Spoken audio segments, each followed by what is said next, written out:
यो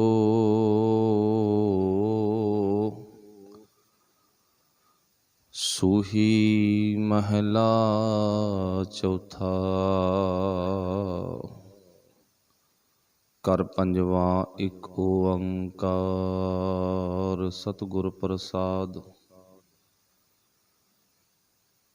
गुर संत जनों प्यारा मैं मिलिया।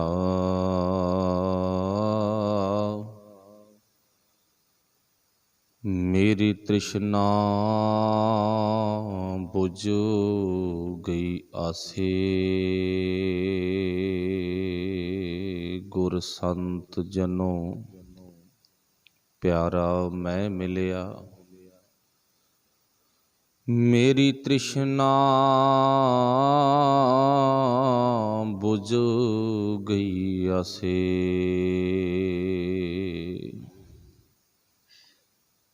हौं मन तन देवा सतगुरै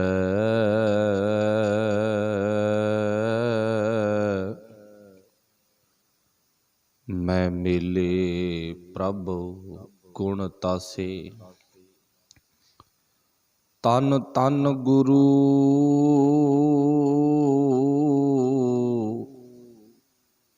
धन धन गुरु बड़ पुरख है।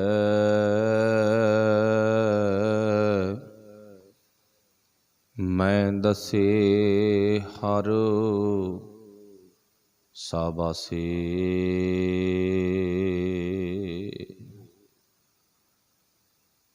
बड़ भागी हर पाया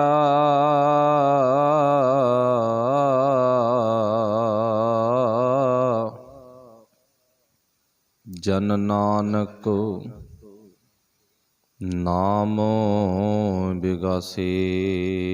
बड़ भागी हर पाया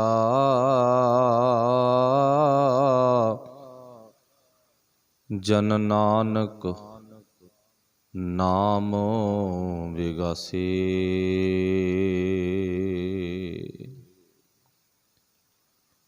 शब्द गुरु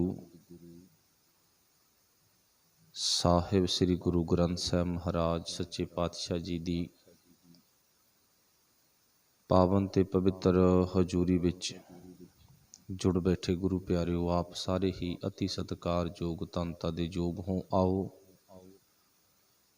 जो आपां गुरु की पावन बाणी सुनने दे लई हर रोज़ सतगुरु गुरु ग्रंथ साहिब महाराज जी दे पावन निग माणदे हां। गुरबाणी विचार शुरू करन तो पहला आपस विच गुरफतेह दी सांझ पाउणी। सब ने बोलना जी आखिओ वाहिगुरु जी का खालसा वाहिगुरु जी की फतेह। जो आपां नूं पता राग सूही दे विचों चौथे पातशाह धन गुरु रामदास महाराज जिन्हां दा नाम लैंदिआं मन दे अंदर काफ़ी सवालों का हल हो जाता है। सच है, क्योंकि उन्हों का नाम ही साडे अंदर चल पवे, साडा ध्यान उन्हों के जीवन ते चला जाए, उन्हों दी बचपन की अवस्था ते चला जाए, साडी जिंदगी दे कई सवालों का मसलियां का हल हो जाता गा। वो कैसी महान रूह ने जिन्हां दा नाम लैतियां रब चेते आ जाता। फिर गुरु रोज़ कहंदा ना, संगत विच रोज़ इस गल नूं रिपीट किया जाता ना, जिन्ना मिलिया तेरा नाम चित आवे। फिर ऐसियां महान रूहां नूं अपने चित्त विच लेके आ जिन्हां नूं मिलण दे नाल, जिन्हां नूं याद करन दे नाल रब चेते आ जावे। ये वो महान रूह आ जिन्हां दी बाणी आपां सूही राग दे विचों काफ़ी दिनों तो लेके पढ़ते आ रहे हाँ। शब्दां दा आकार काफ़ी वड्डा ते आपां एक एक बंद करके पढ़ते हैं। मतलब एक शब्द नूं 4 दिनां दे विच आपां ਪੜ੍ਹ ਲੈਂਦੇ ਹਾਂ। ਸੋ ਜਿੰਨਾ ਕੁ ਸ਼ਬਦ ਅੱਜ ਆਪਾਂ ਪੜ੍ਹਿਆ ਗਾ ਇਹਦੀ ਵਿਚਾਰ। ਰਾਗ ਸੂਹੀ ਮਹੱਲਾ ਚੌਥਾ, ਘਰ ਪੰਜਵਾਂ। ਪੰਜਵੇਂ ਘਰ ਦੇ ਵਿੱਚ ਆਪਾਂ ਸ਼ਬਦ ਵਿੱਚ ਪਹੁੰਚ ਚੁੱਕੇ ਹਾਂ। ਇੱਕ ਓੰਕਾਰ ਸਤਿਗੁਰ ਪ੍ਰਸਾਦ। ਅੱਜ ਪਾਤਸ਼ਾਹ ਨੇ ਬੜੀ ਵਧੀਆ ਗੱਲ ਕੀਤੀ ਆ। ਵੈਸੇ ਤਾਂ ਮੇਰਾ ਮਾਲਕ ਰੋਜ਼ਾਨਾ ਹੀ ਇੰਨੀਆਂ ਵਧੀਆ ਗੱਲਾਂ ਕਰਦਾ ਵੀ ਸਾਡਾ ਜੀ ਕਰਦਾ ਵੀ ਕਰੀ ਚੱਲੀਏ ਗੱਲਾਂ, ਹਟੀਏ ਨਾ। ਪਰ ਪਾਤਸ਼ਾਹ ਨੇ ਅੱਜ ਗੱਲ ਕੀਤੀ ਆ ਰੱਬ ਨੂੰ ਮਿਲਣ ਦੀ, ਗੁਰੂ ਨੂੰ ਮਿਲਣ ਦੀ।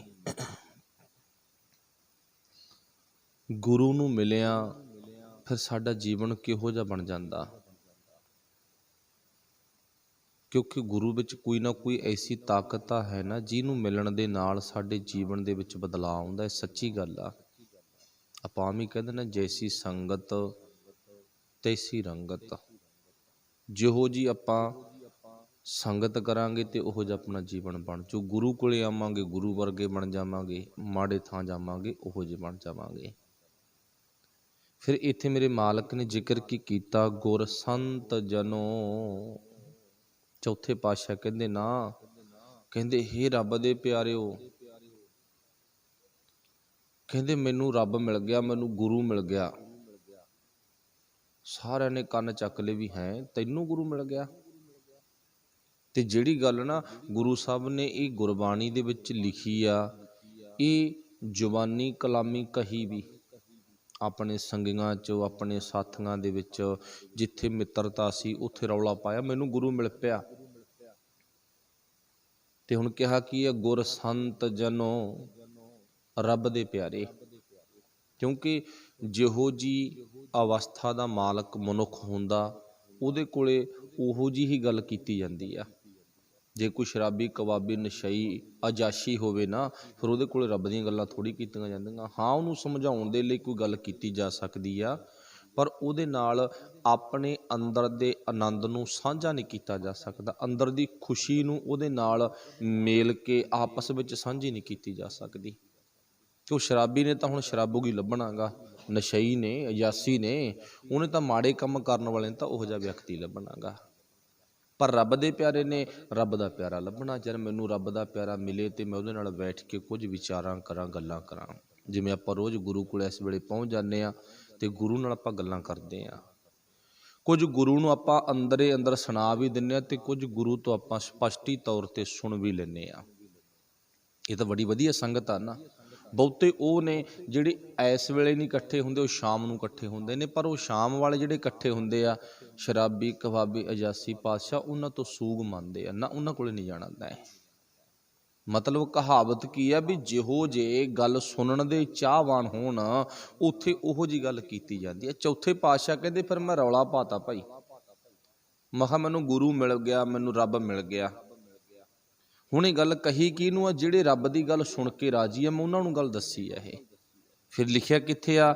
ਪਾਤਸ਼ਾਹ ਨੇ ਅੰਗ ਨੰਬਰ 776 ਦੇ ਉੱਪਰ ਦਰਜ ਕਰ ਦਿੱਤਾ, ਗੁਰ ਸੰਤ ਜਨੋ। ਫਿਰ ਅੱਗੇ ਕੀ ਲਿਖਿਆ? ਪਿਆਰਾ। ਹੁਣ ਪਿਆਰਾ ਕਿਹਨੂੰ ਕਿਹਾ? ਰੱਬ ਨੂੰ।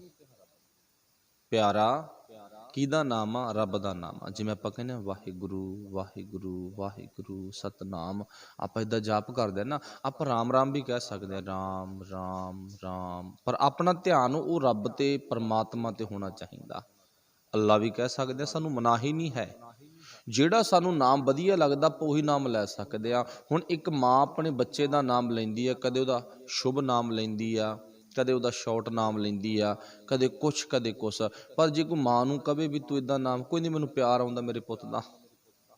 ਇਵੇਂ ਜਿਵੇਂ ਰੱਬ ਦਾ ਨਾਮ ਅਸੀਂ ਜੋ ਮਰਜ਼ੀ ਅਨਸਰਾਂ ਦੇ ਨਾਲ ਲੈ ਸਕਦੇ ਹਾਂ। ਰੱਬ ਉਹਦਾ ਨਾਮ ਸੁਣ ਕੇ ਉਹ ਕਿਸੇ ਤਰ੍ਹਾਂ ਨਾ ਇੱਦਾਂ ਨਹੀਂ ਹੈ ਵੀ ਵਡਿਆਈ ਦਾ ਭੁੱਖਾ ਵੀ ਉਹ ਸਾਡੇ ਕੋਲੋਂ ਵਾਹਿਗੁਰੂ ਨਾਮ ਸੁਣਨਾ ਚਾਹੁੰਦਾ ਨਾ। ਉਹਨੂੰ ਆਪਾਂ ਇਹ ਵੀ ਕਹਿ ਸਕਦੇ ਹਾਂ, ਹੇ ਮੇਰੇ ਪਿਆਰੇ, ਹੇ ਮੇਰੇ ਪਿਆਰੇ, ਹੇ ਮੇਰੇ ਪਿਆਰੇ।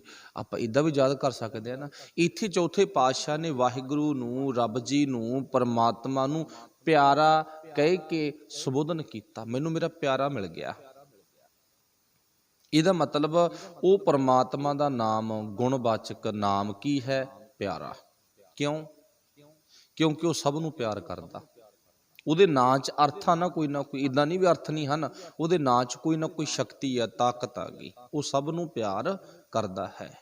ਉਹ ਸਭ ਦੇ ਵਿੱਚ ਰਮਿਆ ਹੋਇਆ ਹੈ। ਚਲੋ ਇੱਥੇ ਜ਼ਿਕਰ ਕੀਤਾ ਗੁਰ ਸੰਤ ਜਨੋਂ ਪਿਆਰਾ ਮੈਂ ਮਿਲਿਆ। ਮੈਂ ਦਾ ਅਰਥ ਮੈਨੂੰ, ਮੈਨੂੰ ਮਿਲ ਪਿਆ। ਗੁਰ ਸੰਤ ਜਨੋਂ ਪਿਆਰਾ ਮੈਂ ਮਿਲਿਆ। ਫਿਰ ਅੱਗੇ ਕੀ ਆ? ਅੱਗੇ ਬੜੀ ਸੋਹਣੀ ਗੱਲ ਮੇਰੇ ਵਾਹਿਗੁਰੂ ਨੇ ਦਰਜ ਕੀਤੀ ਆ। ਕਹਿੰਦੇ ਨਾ ਮੈਂ ਤ੍ਰਿਸ਼ਨਾ ਬੁਝ ਗਈ ਆਸੇ। ਹੁਣ ਦੂਜੇ ਪੁੱਛਦੇ ਨੇ, ਕਹਿੰਦੇ ਲੈ ਕਮਾਲ ਦੀ ਗੱਲ ਆ, ਤੈਨੂੰ ਤੇਰਾ ਪਿਆਰਾ ਕਿਹੜਾ ਰੱਬ ਜੀ ਤੈਨੂੰ ਮਿਲ ਪਿਆ, ਉਹੀ ਕਹੀ ਜਾਂਦਾ। ਹੁਣ ਕਈ ਵਾਰ ਦੋਸਤ ਮਿੱਤਰ ਇਹ ਗੱਲ ਕਹਿੰਦੇ ਆ ਨਾ, ਚੰਗਾ ਜੇ ਤੈਨੂੰ ਮਿਲ ਪਿਆ ਦਿਖਾ ਸਾਨੂੰ। ਫਿਰ ਹੁਣ ਆਪਾਂ ਆਮ ਹੀ ਕਹਿ ਦਿੰਦੇ ਹਾਂ, ਜੇ ਆਪਾਂ ਕਹਿ ਦਈਏ ਮੇਰੇ ਖੀਸੇ 'ਚ ਫਲਾਨੀ ਚੀਜ਼ ਆ, ਬੱਚਿਆਂ ਦੇ ਵਿੱਚ ਬੱਚੇ ਕਹਿਣ, ਜਾਂ ਆਪਾਂ ਆਪਣੀ ਅਵਸਥਾ ਦੇ ਜਿਹੋ ਜਿਹੀ ਆਪਣੀ ਉਮਰ ਆ ਉਹੋ ਜਿਹੇ ਦੇ ਨਾਲ ਆਪਾਂ ਹਾਸਾ ਠੱਠਾ ਕਰੀਏ ਤੇ ਆਪਾਂ ਕਹੀਏ ਫਲਾਨੀ ਚੀਜ਼ ਆ ਮੇਰੇ ਕੋਲੇ, ਤੇ ਉਹ ਆਖਣਗੇ ਚੰਗਾ ਫਿਰ ਐਵੇਂ ਬੋਲਣਾ, ਸਾਨੂੰ ਦਿਖਾ ਜੇ ਤੇਰੇ ਕੋਲੇ ਹੈਗੀ ਆ। ਹੁਣ ਇਹ ਕੌਣ ਕਹੂ? ਜਿਹੜਾ ਸਾਡੀ ਹਮ ਉਮਰ ਦਾ ਸਾਡਾ ਸੰਗੀ ਸਾਥੀ ਸਾਡਾ ਮਿੱਤਰ ਆ, ਚੰਗਾ ਦਿਖਾ ਨਾ। ਫਿਰ ਹੁਣ ਰੱਬ ਦੇ ਪਿਆਰੇ ਜਿਨ੍ਹਾਂ ਨੂੰ ਇਹ ਗੱਲ ਕਹੀ ਆ ਮੈਨੂੰ ਗੁਰੂ ਮੈਨੂੰ ਰੱਬ ਮਿਲ ਪਿਆ ਨਾ, ਉਹ ਕਹਿੰਦੇ ਚੰਗਾ ਦਿਖਾ। ਫਿਰ ਚੌਥੇ ਪਾਤਸ਼ਾਹ ਨੇ ਦਿਖਾਤਾ ਉਹਨਾਂ ਨੂੰ। ਕਿਵੇਂ ਵਿਖਾਇਆ? ਫਿਰ ਅੱਗੇ ਉਹ ਸਤਰਾਂ ਜਿਹੜੀ ਗੁਰਬਾਣੀ ਅਗਲੀ ਤੁਕ ਆ ਨਾ ਉਹ ਦੱਸਦੀ ਆ, ਮੈਂ ਤ੍ਰਿਸ਼ਨਾ ਬੁਝ ਗਈ ਆਸੇ। ਹੁਣ ਇੱਥੋਂ ਸਿੱਧ ਕੀ ਹੋ ਗਿਆ? ਦੇਖੋ ਮੇਰੇ ਅੰਦਰੋਂ ਤ੍ਰਿਸ਼ਨਾ ਬੁਝ ਗਈ। ਹੁਣ ਤ੍ਰਿਸ਼ਨਾ ਜਿਹੜੀ ਹੈ ਇਹ ਰੋਗ ਖਤਰਨਾਕ ਆ। ਇਹ ਰੋਗ ਦਾ ਰੋਜ਼ ਗੁਰੂ ਸਾਹਿਬ ਸੁਬਾਹ ਨਾਮ ਲੈਂਦੇ ਨੇ ਅੰਮ੍ਰਿਤ ਵੇਲੇ। ਰੋਜ਼ ਕਹਿੰਦੇ ਇਹ ਰੋਗ ਤੋਂ ਬਚ ਜੀ, ਰੋਗ ਨਾ ਤੈਨੂੰ ਚਿੰਬੜ ਜੇ ਕਿਤੇ। ਜਿਵੇਂ ਹੁਣ ਕਰੋਨਾ ਚੱਲੀ ਸੀ ਨਾ, ਹਰੇਕ ਕਹਿੰਦੇ ਬਚੋ ਬਚੋ, ਇਹ ਤੋਂ ਬਚੋ ਭਾਈ, ਹੱਥ ਨਹੀਂ ਮਿਲਾਉਣਾ, ਨੱਕ ਮੂੰਹ ਢੱਕ ਕੇ ਰੱਖਣਾ, ਖੰਘਣਾ ਨਹੀਂ ਹੈ, ਛਿੱਕ ਨਹੀਂ ਮਾਰਨੀ, ਇੱਦਾਂ ਦੀਆਂ ਕੁਝ ਪਰਹੇਜ਼ਦਾਰ ਗੱਲਾਂ ਦੱਸੀਆਂ। ਤੇ ਹੁਣ ਇਵੇਂ ਜਿਵੇਂ ਉਹ ਗੱਲ ਨੂੰ ਆਪਾਂ ਬਾਰ-ਬਾਰ ਸਾਡੀਆਂ ਤਕੜੀਆਂ ਸੰਸਥਾਵਾਂ, ਸਰਕਾਰੀ ਸੰਸਥਾਵਾਂ ਜਾਂ ਡਾਕਟਰ ਜਾਂ ਸਿਆਣੇ ਬੰਦੇ ਇਸ ਗੱਲ ਨੂੰ ਰਿਪੀਟ ਕਰਦੇ ਰਹੇ, ਬਚੋ ਭਾਈ ਇਹ ਤੋਂ, ਜਾਂ ਕੋਈ ਹੋਰ ਬਿਮਾਰੀ ਆ ਉਹਨੂੰ ਬਾਰ-ਬਾਰ ਰੋਜ਼-ਰੋਜ਼ ਇੱਕ ਨਹੀਂ ਕਈ ਵਾਰੀ ਬੰਦਾ ਰਿਪੀਟ ਕਰਦਾ ਤੂੰ ਬਚੋ। ਤੇ ਜਿਹੜੀ ਖਤਰਨਾਕ ਬਿਮਾਰੀ ਆ ਉਹਦਾ ਨਾਮ ਗੁਰੂ ਸਾਹਿਬ ਨੇ ਰੋਜ਼ ਦੀ ਗੱਲ ਵਿੱਚ ਐਡ ਕਰ ਦਿੱਤਾ, ਕਹਿੰਦਾ ਤੂੰ ਬਚ ਜੀ, ਇਹ ਤੋਂ ਬਚੀ। ਆਨੰਦ ਸਾਹਿਬ ਦੇ ਵਿੱਚ ਧੰਨ ਗੁਰੂ ਅਮਰਦਾਸ ਮਹਾਰਾਜ ਜੀ ਦਰਜ ਕਰਦੇ ਨੇ, ਕੀ ਕਹਿੰਦੇ ਨੇ? ਇਹ ਤ੍ਰਿਸ਼ਨਾ ਵੱਡਾ ਰੋਗ ਲੱਗਾ। ਇਹ ਤ੍ਰਿਸ਼ਨਾ ਨਾ ਬਹੁਤ ਵੱਡਾ ਰੋਗ ਆ, ਦਸਤਾ ਮਰਨ ਮਨੋਂ ਵਸਾਰਿਆ। ਇਹ ਇੰਨਾ ਖਤਰਨਾਕ ਰੋਗ ਆ, ਜਿਹਨੂੰ ਇਹ ਰੋਗ ਲੱਗ ਜੇ ਨਾ ਉਹਨੂੰ ਮਰਨਾ ਭੁੱਲ ਜਾਂਦਾ। ਦੁਨੀਆ ਦੇ ਵਿੱਚ ਸਾਨੂੰ ਕੋਈ ਰੋਗ ਚੰਬੜੇ ਸਾਡੇ ਮੌਤ ਪਹਿਲਾਂ ਚੇਤੇ ਆਉਂਦੀ ਆ, ਪਰ ਜਦੋਂ ਤ੍ਰਿਸ਼ਨਾ ਦਾ ਰੋਗ ਚੁੰਬੜ ਜੇ ਨਾ ਉਦੋਂ ਬੰਦਾ ਮੌਤ ਨੂੰ ਭੁੱਲ ਜਾਂਦਾ। ਪਤਾ ਨਹੀਂ ਕਿਹੋ ਜਿਹਾ ਰੋਗ ਆ। ਤਾਈਓ ਗੁਰੂ ਸਾਹਿਬ ਨੇ ਇਹ ਰੋਗ ਨੂੰ ਮਾੜਾ ਕਿਹਾ ਗਾ। ਹੋ ਸਕਦਾ ਕੋਈ ਸਾਡੇ ਸਰੀਰ ਤੇ ਅਜਿਹਾ ਰੋਗ ਹੋਵੇ ਜਿਹੜਾ ਰੋਗ ਆਉਣ ਦੇ ਨਾਲ ਅਸੀਂ ਗੁਰੂ ਨਾਲ ਜੁੜ ਜਾਈਏ। ਬੜੇ ਕੇਸ ਨੇ ਜਿਨ੍ਹਾਂ ਦੀ ਲਿਸਟ ਬਹੁਤ ਵੱਡੀ ਆ, ਵੀ ਉਹਨਾਂ ਨੂੰ ਕੈਂਸਰ ਦੀ ਬਿਮਾਰੀ ਲੱਗ ਗਈ ਤੇ ਉਹ ਸੱਚੀ ਮੁੱਚੀ ਨਾ ਗੁਰੂ ਨਾਲ ਰੱਬ ਨਾਲ ਜੁੜ ਗਏ, ਇੰਨਾ ਜੁੜ ਗਏ ਕਿ ਉਹ ਕੈਂਸਰ ਦੀ ਬਿਮਾਰੀ ਭੱਜ ਗਈ ਤੇ ਉਹ ਰੱਬ ਦੇ ਪਿਆਰੇ ਬਣ ਗਏ। ਹੁਣ ਉਹ ਕੀ ਕਹਿੰਦੇ ਨੇ? ਸਾਨੂੰ ਸਾਡੀ ਜ਼ਿੰਦਗੀ 'ਚ ਕੈਂਸਰ ਦੀ ਬਿਮਾਰੀ ਆਉਣ ਤੇ ਕੈਂਸਰ ਨੂੰ ਮੁਬਾਰਕ, ਜਿਹੜੀ ਸਾਨੂੰ ਗੁਰੂ ਨਾਲ ਜੋੜ ਗਈ। ਹੁਣ ਇੱਕ ਉਹ ਬਿਮਾਰੀ ਆ ਜਿਹੜੀ ਬਿਮਾਰੀ ਆਉਣ ਦੇ ਨਾਲ ਗੁਰੂ ਸਾਹਿਬ ਜੀ ਕਹਿੰਦੇ ਤੈਨੂੰ ਮੌਤ ਭੁੱਲ ਜਾਂਦੀ ਆ, ਤੇਰੇ ਅੰਦਰੋਂ ਡਰ ਖਤਮ ਹੋ ਜਾਂਦਾ ਮੌਤ ਦਾ। ਇਸ ਕਰਕੇ ਚੌਥੇ ਪਾਤਸ਼ਾਹ ਕਹਿੰਦੇ ਫਿਰ ਮੇਰੇ ਅੰਦਰੋਂ ਭਾਈ ਤ੍ਰਿਸ਼ਨਾ ਬੁੱਝ ਗਈ, ਮੇਰੇ ਅੰਦਰ ਕਿਸੇ ਤਰ੍ਹਾਂ ਦਾ ਲੋਭ ਲਾਲਚ ਸਵਾਰਥ ਨਹੀਂ ਹੈ। ਤੇ ਉਹ ਆਪਾਂ ਨੂੰ ਚੌਥੇ ਪਾਤਸ਼ਾਹ ਦੇ ਜੀਵਨ ਚੋਂ ਬਿਲਕੁਲ ਸਪਸ਼ਟ ਪਤਾ ਲੱਗਦਾ ਗਾ। ਇਥੋਂ ਸਿੱਧ ਕੀ ਹੋ ਗਿਆ? ਵੀ ਚੌਥੇ ਪਾਤਸ਼ਾਹ ਜੀ ਕਹਿੰਦੇ ਜੇ ਮੈਨੂੰ ਰੱਬ ਮਿਲ ਗਿਆ, ਮੈਨੂੰ ਗੁਰੂ ਮਿਲ ਗਿਆ, ਤੇ ਭਾਈ ਤੁਹਾਨੂੰ ਵੀ ਮਿਲ ਸਕਦਾ ਗਾ। ਕਿਉਂ? ਗੁਰੂ ਨੇ ਗੁਰਬਾਣੀ 'ਚ ਨਾ ਉਹ ਗੱਲਾਂ ਲਿਖੀਆਂ ਜਿਹੜੀਆਂ ਗੁਰੂ ਸਾਹਿਬ ਦੀ ਜ਼ਿੰਦਗੀ 'ਚ ਗੁਰੂ ਸਾਹਿਬ ਨੇ ਹੰਢਾਈਆਂ, ਤੇ ਹੰਢਾਉਣ ਵਾਲੀਆਂ ਗੱਲਾਂ ਸਾਨੂੰ ਵੀ ਦੱਸਦੀਆਂ ਵੀ ਤੁਸੀਂ ਵੀ ਇਹ ਕੰਮ ਕਰ ਸਕਦੇ ਹੋ। ਮੈਂ ਉਹ ਗੱਲ ਤਾਂ ਗੁਰਬਾਣੀ 'ਚ ਦਰਜ ਹੀ ਨਹੀਂ ਕੀਤੀ ਜਿਹੜੀ ਗੱਲ ਬੰਦਾ ਪੂਰੀ ਨਾ ਕਰ ਸਕੇ, ਉਹ ਗੱਲ ਤਾਂ ਮੈਂ ਦਰਜ ਨਹੀਂ ਕੀਤੀ। ਸਾਰੀਆਂ ਉਹੀ ਗੱਲਾਂ ਦਰਜ ਨੇ ਜਿਹੜੀਆਂ ਗੱਲਾਂ ਤੁਸੀਂ ਹੰਢਾ ਸਕੋ। ਹੁਣ ਡਾਕਟਰ ਨੇ ਉਹ ਦਵਾਈ ਦਿੱਤੀ ਆ ਆਪਣੇ ਮੈਡੀਕਲ ਸਟੋਰ ਦੇ ਵਿੱਚ, ਉਹ ਰੱਖੀ ਆ ਜਿਹੜੀ ਦਵਾਈ ਹੈ ਜ਼ਹਿਰ ਵਰਗੀ ਕੌੜੀ, ਪਰ ਕਰਦੀ ਸਾਡਾ ਇਲਾਜ ਆ। ਸਾਨੂੰ ਜ਼ਰੂਰ ਭੁਲੇਖਾ ਵੀ ਇਹ ਦਵਾਈਆਂ ਸਾਨੂੰ ਮਾਰ ਦੇਣਗੀਆਂ, ਸਾਨੂੰ ਖਤਮ ਕਰ ਦੇਣਗੀਆਂ। ਡਾਕਟਰ ਕੀ ਕਹਿੰਦਾ? ਭਾਵੇਂ ਤੈਨੂੰ ਇਹ ਜੀਭ ਕਰਕੇ ਕੌੜੀ ਲੱਗਦੀ ਹੈ, ਪਰ ਇਹ ਦਵਾਈ ਤੇਰਾ ਇਲਾਜ ਕਰ ਦੂ। ਹੁਣ ਗੁਰੂ ਬਾਬੇ ਕੋਲੇ ਨਾ ਜਿੰਨਾ ਗੁਰੂ ਗ੍ਰੰਥ ਸਾਹਿਬ ਮਹਾਰਾਜ ਜੀ ਦਾ ਉਲੱਥਾ ਗਾ ਬਾਣੀ ਆ, ਇਹ ਸਾਰੀ ਦੀ ਸਾਰੀ ਭਾਵੇਂ ਤਿੱਖੀ ਆ, ਭਾਵੇਂ ਸੁਣਨ ਨੂੰ ਸਾਨੂੰ ਕੌੜੀ ਲੱਗਦੀ ਆ, ਪਰ ਸਾਰੀ ਦੀ ਸਾਰੀ ਬਾਣੀ ਨਾ ਇੱਕ ਇੱਕ ਅੱਖਰ ਇਹ ਦਵਾਈ ਵਾਂਗੂ ਕੰਮ ਕਰਦਾ ਗਾ। ਭਾਵੇਂ ਉੱਦਾਂ ਤਿੱਖੀ ਆ, ਕੌੜੀ ਆ, ਪਰ ਭਲਾ ਇਹਦੇ ਪਿੱਛੇ ਬਹੁਤ ਆ, ਬਹੁਤ ਵੱਡਾ ਭਲਾ ਕਰਦੀ ਆ। ਹੁਣ ਇੱਥੇ ਭਾਵ ਬਚਨ ਨੇ ਮੈਨੂੰ ਗੁਰੂ ਮਿਲ ਪਿਆ। ਹੁਣ ਗੁਰੂ ਪਾਤਸ਼ਾਹ ਜੀ ਕਹਿੰਦੇ ਜੇ ਸਾਨੂੰ ਮਿਲ ਪਿਆ ਤੁਹਾਨੂੰ ਵੀ ਮਿਲ ਸਕਦਾ। ਆਪਾਂ ਥੋੜ੍ਹੀ ਜਿਹੀ ਝਾਤ ਮਾਰ ਲਓ ਵੀ ਅਸੀਂ ਵੀ ਗੁਰੂ ਨੂੰ ਮਿਲਣਾ ਗਾ, ਅਸੀਂ ਕਿਵੇਂ ਮਿਲ ਗਏ। ਫਿਰ ਸਾਨੂੰ ਨਾ ਗੁਰਬਾਣੀ ਦੇ ਵਿੱਚੋਂ ਸੇਧ ਲੈ ਕੇ ਤੇ ਗੁਰ ਇਤਿਹਾਸ ਵਿੱਚੋਂ ਪ੍ਰਮਾਣ ਵੇਖ ਕੇ ਫਿਰ ਸਾਨੂੰ ਤੁਰਨਾ ਪਵੇਗਾ, ਸਾਨੂੰ ਵੀ ਗੁਰੂ ਮਿਲ ਪਵੇਗਾ। ਪਰ ਗੁਰੂ ਨੂੰ ਪਰਖਣ ਤੇ ਟਾਈਮ ਲੱਗਦਾ, ਗੁਰੂ ਨੂੰ ਮਿਲਣ ਤੇ ਟਾਈਮ ਨਹੀਂ ਲੱਗਦਾ। ਇਹ ਗੱਲ ਆਪਣੇ ਦਿਲ ਦੀ ਡੇਰੀ ਤੇ ਨੋਟ ਕਰਿਓ। ਗੁਰੂ ਨੂੰ ਮਿਲਣਾ ਸੌਖਾ, ਗੁਰੂ ਨੂੰ ਮਿਲਣ ਤੋਂ ਬਾਅਦ ਗੁਰੂ ਨੂੰ ਪਰਖਣਾ ਔਖਾ ਗਾ। ਜਦੋਂ ਪਰਖ ਆ ਗਈ ਨਾ ਫਿਰ ਆਪਾਂ ਕਹਿ ਸਕਦੇ ਹਾਂ ਵੀ ਹਾਂ ਮੈਂ ਮਿਲ ਪਿਆ। ਕਈ ਵਾਰ ਭੁਲੇਖਾ ਹੁੰਦਾ ਵੀ ਅਸੀਂ ਗੁਰੂ ਨੂੰ ਮਿਲ ਤਾਂ ਪੈਂਦੇ ਹਾਂ ਪਰ ਪਰਖ ਤੋਂ ਹੀਣੇ ਰਹਿ ਕੇ ਅਧੂਰੇ ਰਹਿ ਜਾਂਦੇ ਆ।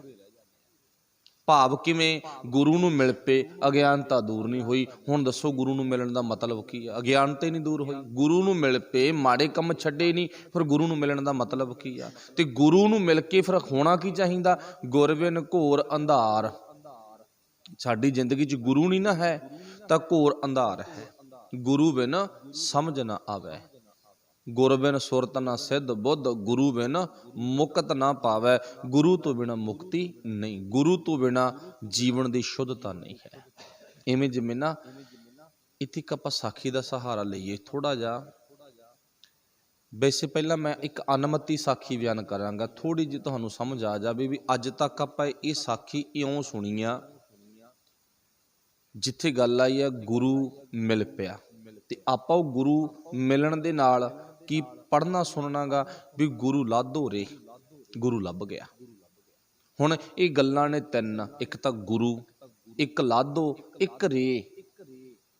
ਹੁਣ ਥੋੜ੍ਹਾ ਜਿਹਾ ਇਉਂ ਸੋਚ ਕੇ ਦੇਖੋ ਵੀ ਜਦੋਂ ਮੱਖਣ ਸ਼ਾਹ ਜੀ ਨੇ, ਲਵਾਣਾ ਜੀ ਨੇ ਇਹ ਗੱਲ ਕਹੀ ਹੋਣੀ ਹੈ ਨਾ, ਆਪਣੀ ਜਾਨ ਹਥੇਲੀ ਤੇ ਧਰ ਕੇ ਫੇਰ ਕਹੀ ਹੋਣੀ ਆ।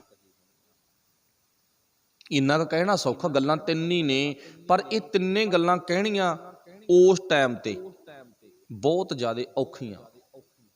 ਪਰ ਇਹ ਤਿੰਨੇ ਗੱਲਾਂ ਉਹਨਾਂ ਨੇ ਜਿਹੜੀਆਂ ਕਹੀਆਂ ਨੇ ਨਾ, ਜਾਨ ਹਥੇਲੀ ਤੇ ਰੱਖ ਕੇ ਕਹੀਆਂ ਨੇ। ਅੱਜ ਕਹਿਣਾ ਸੌਖਾ, 1000 ਬੰਦੇ 'ਚ ਨਾ ਸਟੇਜ ਤੇ ਬੈਠ ਕੇ, 1000 ਬੰਦੇ ਦੇ ਇਕੱਠ 'ਚ ਖੜ ਕੇ ਕਹਿਣਾ ਬਹੁਤ ਸੌਖਾ, ਗੁਰੂ ਲਾਧੋ ਰੇ। ਪਰ ਉਹਦੇ ਅਰਥ ਭਾਵ ਤੱਕ ਪਹੁੰਚਣਾ ਬਹੁਤ ਮੁਸ਼ਕਿਲ ਆ। ਇਹ ਗੱਲ ਉੱਥੇ ਕਹੀ ਹੈ ਜਿੱਥੇ ਸਾਰੀ ਮੱਖਣ ਸ਼ਾਹ ਲਵਾਣਾ ਜੀ ਨੂੰ ਵੱਢਣ ਵਾਲੇ ਨੇ ਤੇ ਮਗਰੋਂ ਵੱਡਾ ਟੁਕੀ ਚੱਲ ਵੀ ਪਈ ਸੀ। ਹੁਣ ਇਹ ਸਾਖੀ ਨੂੰ ਬਿਆਨ ਕਿਵੇਂ ਕੀਤਾ ਜਾਂਦਾ? ਅੱਜ ਤੱਕ ਜਿਵੇਂ ਆਪਾਂ ਸੁਣੀ ਆ ਵੀ ਮੱਖਣ ਸ਼ਾਹ ਦਾ ਭਾਈ ਜਹਾਜ਼ ਆ ਨਾ ਜਿਹੜਾ ਉਹ ਡੁੱਬਦਾ ਸੀ ਤੇ ਉਹਨੇ ਸੁੱਖ ਲਈ, ਜਿਹੜੀ ਆਪਾਂ ਸਾਖੀ ਸੁਣਦੇ ਪੜ੍ਹਦੇ ਆ, ਜਦੋਂ ਸੁੱਖ ਲਈ ਨਾ ਫਿਰ 9ਵੇਂ ਪਾਤਸ਼ਾਹ ਨੇ ਜਹਾਜ਼ ਥੱਲੇ ਲਾ ਲਿਆ ਮੋਢਾ, ਤੇ ਫਿਰ ਕੀ ਹੋਇਆ? ਕਹਿੰਦੇ 9ਵੇਂ ਪਾਤਸ਼ਾਹ ਨੇ ਮੱਖਣ ਸ਼ਾਹ ਦਾ ਜਹਾਜ਼ ਆ ਜਿਹੜਾ ਨਾ ਉਹ ਪੱਤਣ ਤੇ ਲਾਤਾ। ਤੇ ਫਿਰ ਮੱਖਣ ਸ਼ਾਹ ਕਹਿੰਦੇ ਆਪਣੀ ਸੁੱਖ ਪੂਰੀ ਕਰਨ ਦੇ ਲਈ ਬਾਬੇ ਬਕਾਲੇ ਪਹੁੰਚ ਗਿਆ। ਫਿਰ ਉੱਥੇ ਕਹਿੰਦੇ ਸਾਰਿਆਂ ਨੂੰ 2-2 4-4 ਮੋਹਰਾਂ ਦੇਣੀਆਂ ਸ਼ੁਰੂ ਕਰ ਦਿੱਤੀਆਂ। ਜਿਹੜਾ ਗੁਰੂ ਹੋਇਆ ਆਪੇ ਬੋਲ ਪੂ ਨਾ।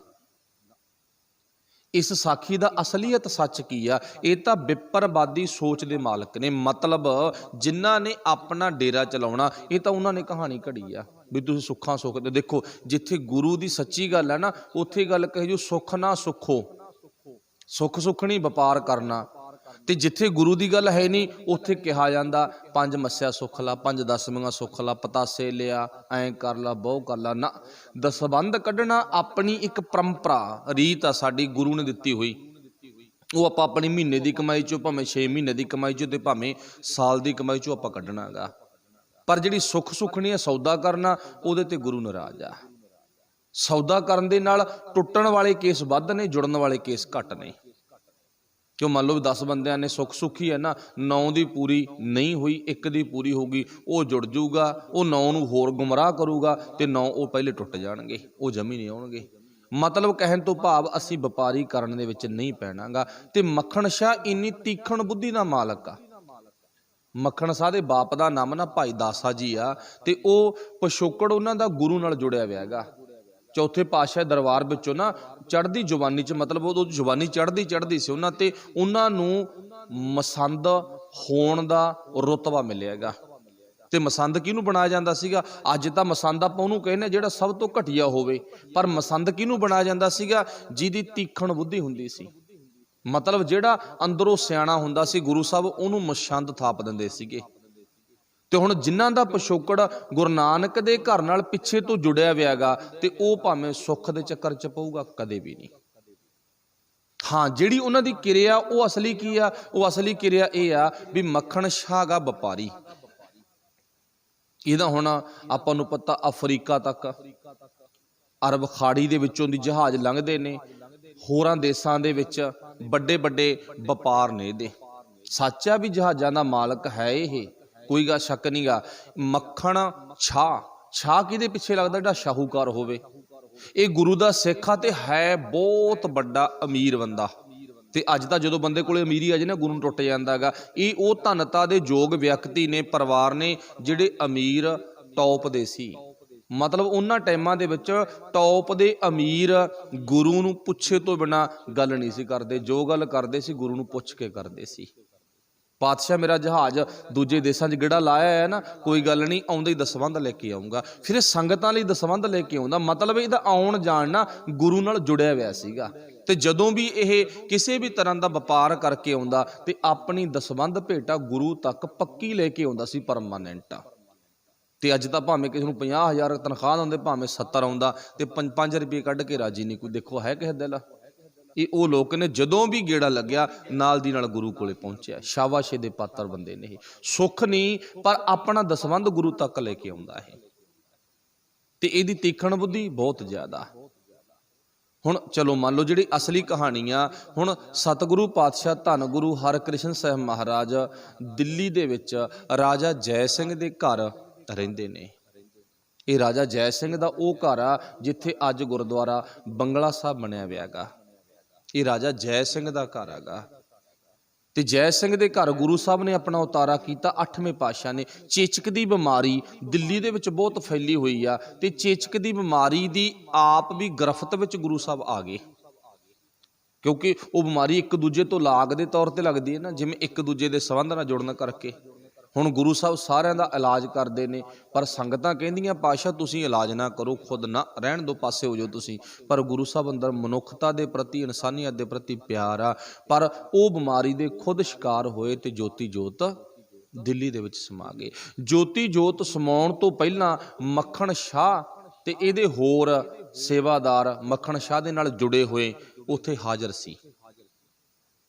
ਉੱਥੇ ਸੂਰਜ ਪ੍ਰਕਾਸ਼, ਗੁਰਪ੍ਰਤਾਪ ਸੂਰਜ ਪ੍ਰਕਾਸ਼ ਦੇ ਵਿੱਚ ਬਕਾਇਦਾ ਦਰਜ ਆ ਨਾ ਵੀ ਉੱਥੇ ਪੱਤਰਕਾਰ ਲਿਖਵਾਈ ਸੀ 8ਵੇਂ ਪਾਤਸ਼ਾਹ ਨੇ, ਚਿੱਠੀ ਲਿਖਵਾਈ ਸੀ ਵੀ ਇਹ ਚਿੱਠੀ ਬਾਬੇ ਬਕਾਲੇ ਜਾਵੇ, ਅੰਮ੍ਰਿਤਸਰ ਦੇ ਲਾਗੇ ਬਾਬੇ ਬਕਾਲੇ ਜਾਵੇ ਇਹ ਚਿੱਠੀ। ਤੇ ਉੱਥੋਂ ਚਿੱਠੀ ਲਿਆਉਣ ਵਾਲਾ ਕੌਣ ਆ? ਮੱਖਣ ਸ਼ਾਹ, ਕਿਉਂਕਿ ਦਿੱਲੀ ਆਉਣ ਜਾਣ ਬਣੀ ਹੀ ਰਹਿੰਦਾ ਨਾ। ਤੇ ਹੁਣ ਮੱਖਣ ਸ਼ਾਹ ਨੇ ਇਹ ਚਿੱਠੀ ਜਦੋਂ ਲੈ ਕੇ ਆਂਦੀ ਆ ਨਾ, ਤੇ ਉਦੋਂ ਨਾਲ ਆਪਣੀ ਦਸਵੰਧ ਭੇਟਾ ਵੀ ਲੈ ਕੇ ਆਇਆ ਸੀ। ਇੱਥੇ ਜਹਾਜ਼ ਚਲੋ ਮੰਨ ਲਓ ਵੀ ਕਦੇ ਡੋਲਾ ਖਾਂਦਾ, ਸਮੁੰਦਰ ਆ, ਸਮੁੰਦਰ ਦੇ ਵਿੱਚੋਂ ਦੀ ਕਦੇ ਲਹਿਰਾਂ ਚੜ੍ਹਦੀਆਂ ਨੇ, ਖਤਰੇ ਦੇ ਵਿੱਚ ਗੱਲ ਪਹੁੰਚ ਗਈ। ਉਦੋਂ ਗੁਰੂ ਦੇ ਸਿੱਖ ਨੇ ਸੁੱਖ ਨਹੀਂ ਸੁੱਖੀ ਅਰਦਾਸ ਜ਼ਰੂਰ ਕੀਤੀ ਆ, ਬਿਰਥੀ ਕਦੇ ਨਾ ਹੋਵੇ ਜਨ ਕੀ ਅਰਦਾਸ, ਨਾਨਕ ਜੋਰ ਗੋਬਿੰਦ ਕਾ ਪੂਰਨ ਗੁਣਤਾਸ। ਹੁਣ ਜਦੋਂ ਜਹਾਜ਼ ਸਮੁੰਦਰ ਚੱਲਦਾ ਨਾ, ਹੁਣ ਜਿਹੜੇ ਉਹਨੂੰ ਚਾਲਕ ਵੀਰ ਨੇ, ਜ਼ਿੰਮੇਵਾਰ ਵੀਰ ਨੇ, ਉਹਨਾਂ ਦਾ ਦਿਲ ਉਸੇ ਟਾਈਮ ਧੜਕਣਾ ਵਧਣੀ ਸ਼ੁਰੂ ਹੋ ਜਾਂਦੀ ਆ ਵੀ ਉਧਰਲੇ ਕਿਨਾਰੇ ਜਾਂਦਿਆਂ ਜਾਂਦਿਆਂ ਪਤਾ ਨਹੀਂ ਰਸਤੇ ਵਿੱਚ ਕਿੰਨੀਆਂ ਕੁ ਔਂਕੜਾਂ ਆਉਣਗੀਆਂ, ਕਿੰਨੀਆਂ ਕੁ ਲਹਿਰਾਂ ਦਾ, ਵੱਡੇ ਵੱਡੇ ਭਾਵ ਆਪਾਂ ਨੂੰ ਛੱਲਾਂ ਦਾ ਸਾਹਮਣਾ ਕਰਨਾ ਪਵੇਗਾ। ਫਿਰ ਉਹ ਉਦੋਂ ਉਸ ਟਾਈਮ ਤੇ ਉਹ ਰੱਬ ਨੂੰ ਧਿਆਉਂਦੇ ਨੇ, ਵਾਹਿਗੁਰੂ ਪਰਮੇਸ਼ਰ ਪਰਮਾਤਮਾ ਨੂੰ ਧਿਆਉਂਦਾ ਵੀ ਰਾਖੀ ਕਰਨ ਵਾਲਾ ਤੂੰ ਹੈ, ਆਪਣੇ ਸੇਵਕ ਕੀ ਆਪੇ ਰੱਖੈ, ਆਪੇ ਨਾਮ ਜਪਾਵੈ। ਆਪਣੇ ਸੇਵਕਾਂ ਦੀ ਫਿਰ ਰਾਖੀ ਕਰਨ ਵਾਲਾ ਉਹ ਵਾਹਿਗੁਰੂ ਪਰਮੇਸ਼ਰ ਆਪ ਹੈ। ਕਦੇ ਲਹਿਰਾਂ ਚੜ੍ਹਦੀਆਂ ਨਾ, ਉਦੋਂ ਮੱਖਣ ਸ਼ਾਹ ਦਸਵੰਧ ਭੇਟਾ ਲਿਆਉਣ ਵੇਲੇ ਅਰਦਾਸ ਕਰਕੇ ਇਧਰਲੇ ਕੰਨਿਓ ਤੁਰਦਾ ਤੇ ਉਧਰਲੇ ਬੰਨੇ ਸਮੁੰਦਰ ਦੇ ਅਗਲੇ ਬੰਨੇ ਜਾ ਕੇ ਨਾ ਮਾਲ ਲਾ ਕੇ ਉਧਰੋਂ ਅਰਦਾਸ ਕਰਕੇ ਫਿਰ ਤੁਰਦਾਗਾ। ਅਰਦਾਸ ਗੁਰੂ ਦਾ ਸਿੱਖ ਕਰਦਾਗਾ, ਅਰਦਾਸ ਤੋਂ ਬਿਨਾਂ ਨਹੀਂ ਤੁਰਦਾਗਾ।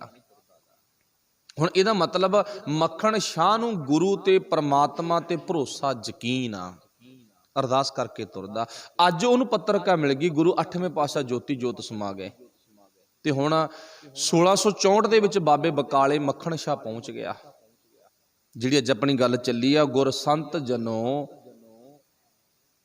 ਭਾਵ ਮੇਰਾ ਰੱਬ ਦਾ ਰੂਪ ਅਕਾਲ ਪੁਰਖ ਵਾਹਿਗੁਰੂ ਮੈਨੂੰ ਮਿਲ ਪਿਆ। ਇਹ ਰੱਬ ਦੇ ਪਿਆਰਿਓ, ਸੰਤ ਜਨੋ ਪਿਆਰਾ ਮੈਂ ਮਿਲਿਆ ਤੇ ਮੇਰੀ ਤ੍ਰਿਸ਼ਨਾ ਬੁੱਝ ਗਈ ਆਸੇ, ਮੈਨੂੰ ਗੁਰੂ ਮੈਨੂੰ ਰੱਬ ਜੀ ਮਿਲ ਪਏ। ਹੁਣ ਇੱਥੇ ਮੱਖਣ ਸ਼ਾਹ ਨੂੰ ਵੀ ਗੁਰੂ ਮਿਲਦਾ ਤੇ ਆਪਾਂ ਵੀ ਗੁਰੂ ਨੂੰ ਮਿਲਣਾ, ਤੇ ਆਪਾਂ ਲਫ਼ਜ਼ ਬਚਨ ਕੀ ਬੋਲਿਆ ਸੀ, ਗੁਰੂ ਨੂੰ ਮਿਲਣਾ ਸੌਖਾ ਤੇ ਪਰ ਗੁਰੂ ਕੋਲੇ ਆ ਕੇ ਗੁਰੂ ਦੀ ਪਰਖ ਕਰਨੀ ਔਖੀ ਆ, ਗੁਰੂ ਨੂੰ ਸਮਝਣਾ ਔਖਾ ਗਾ।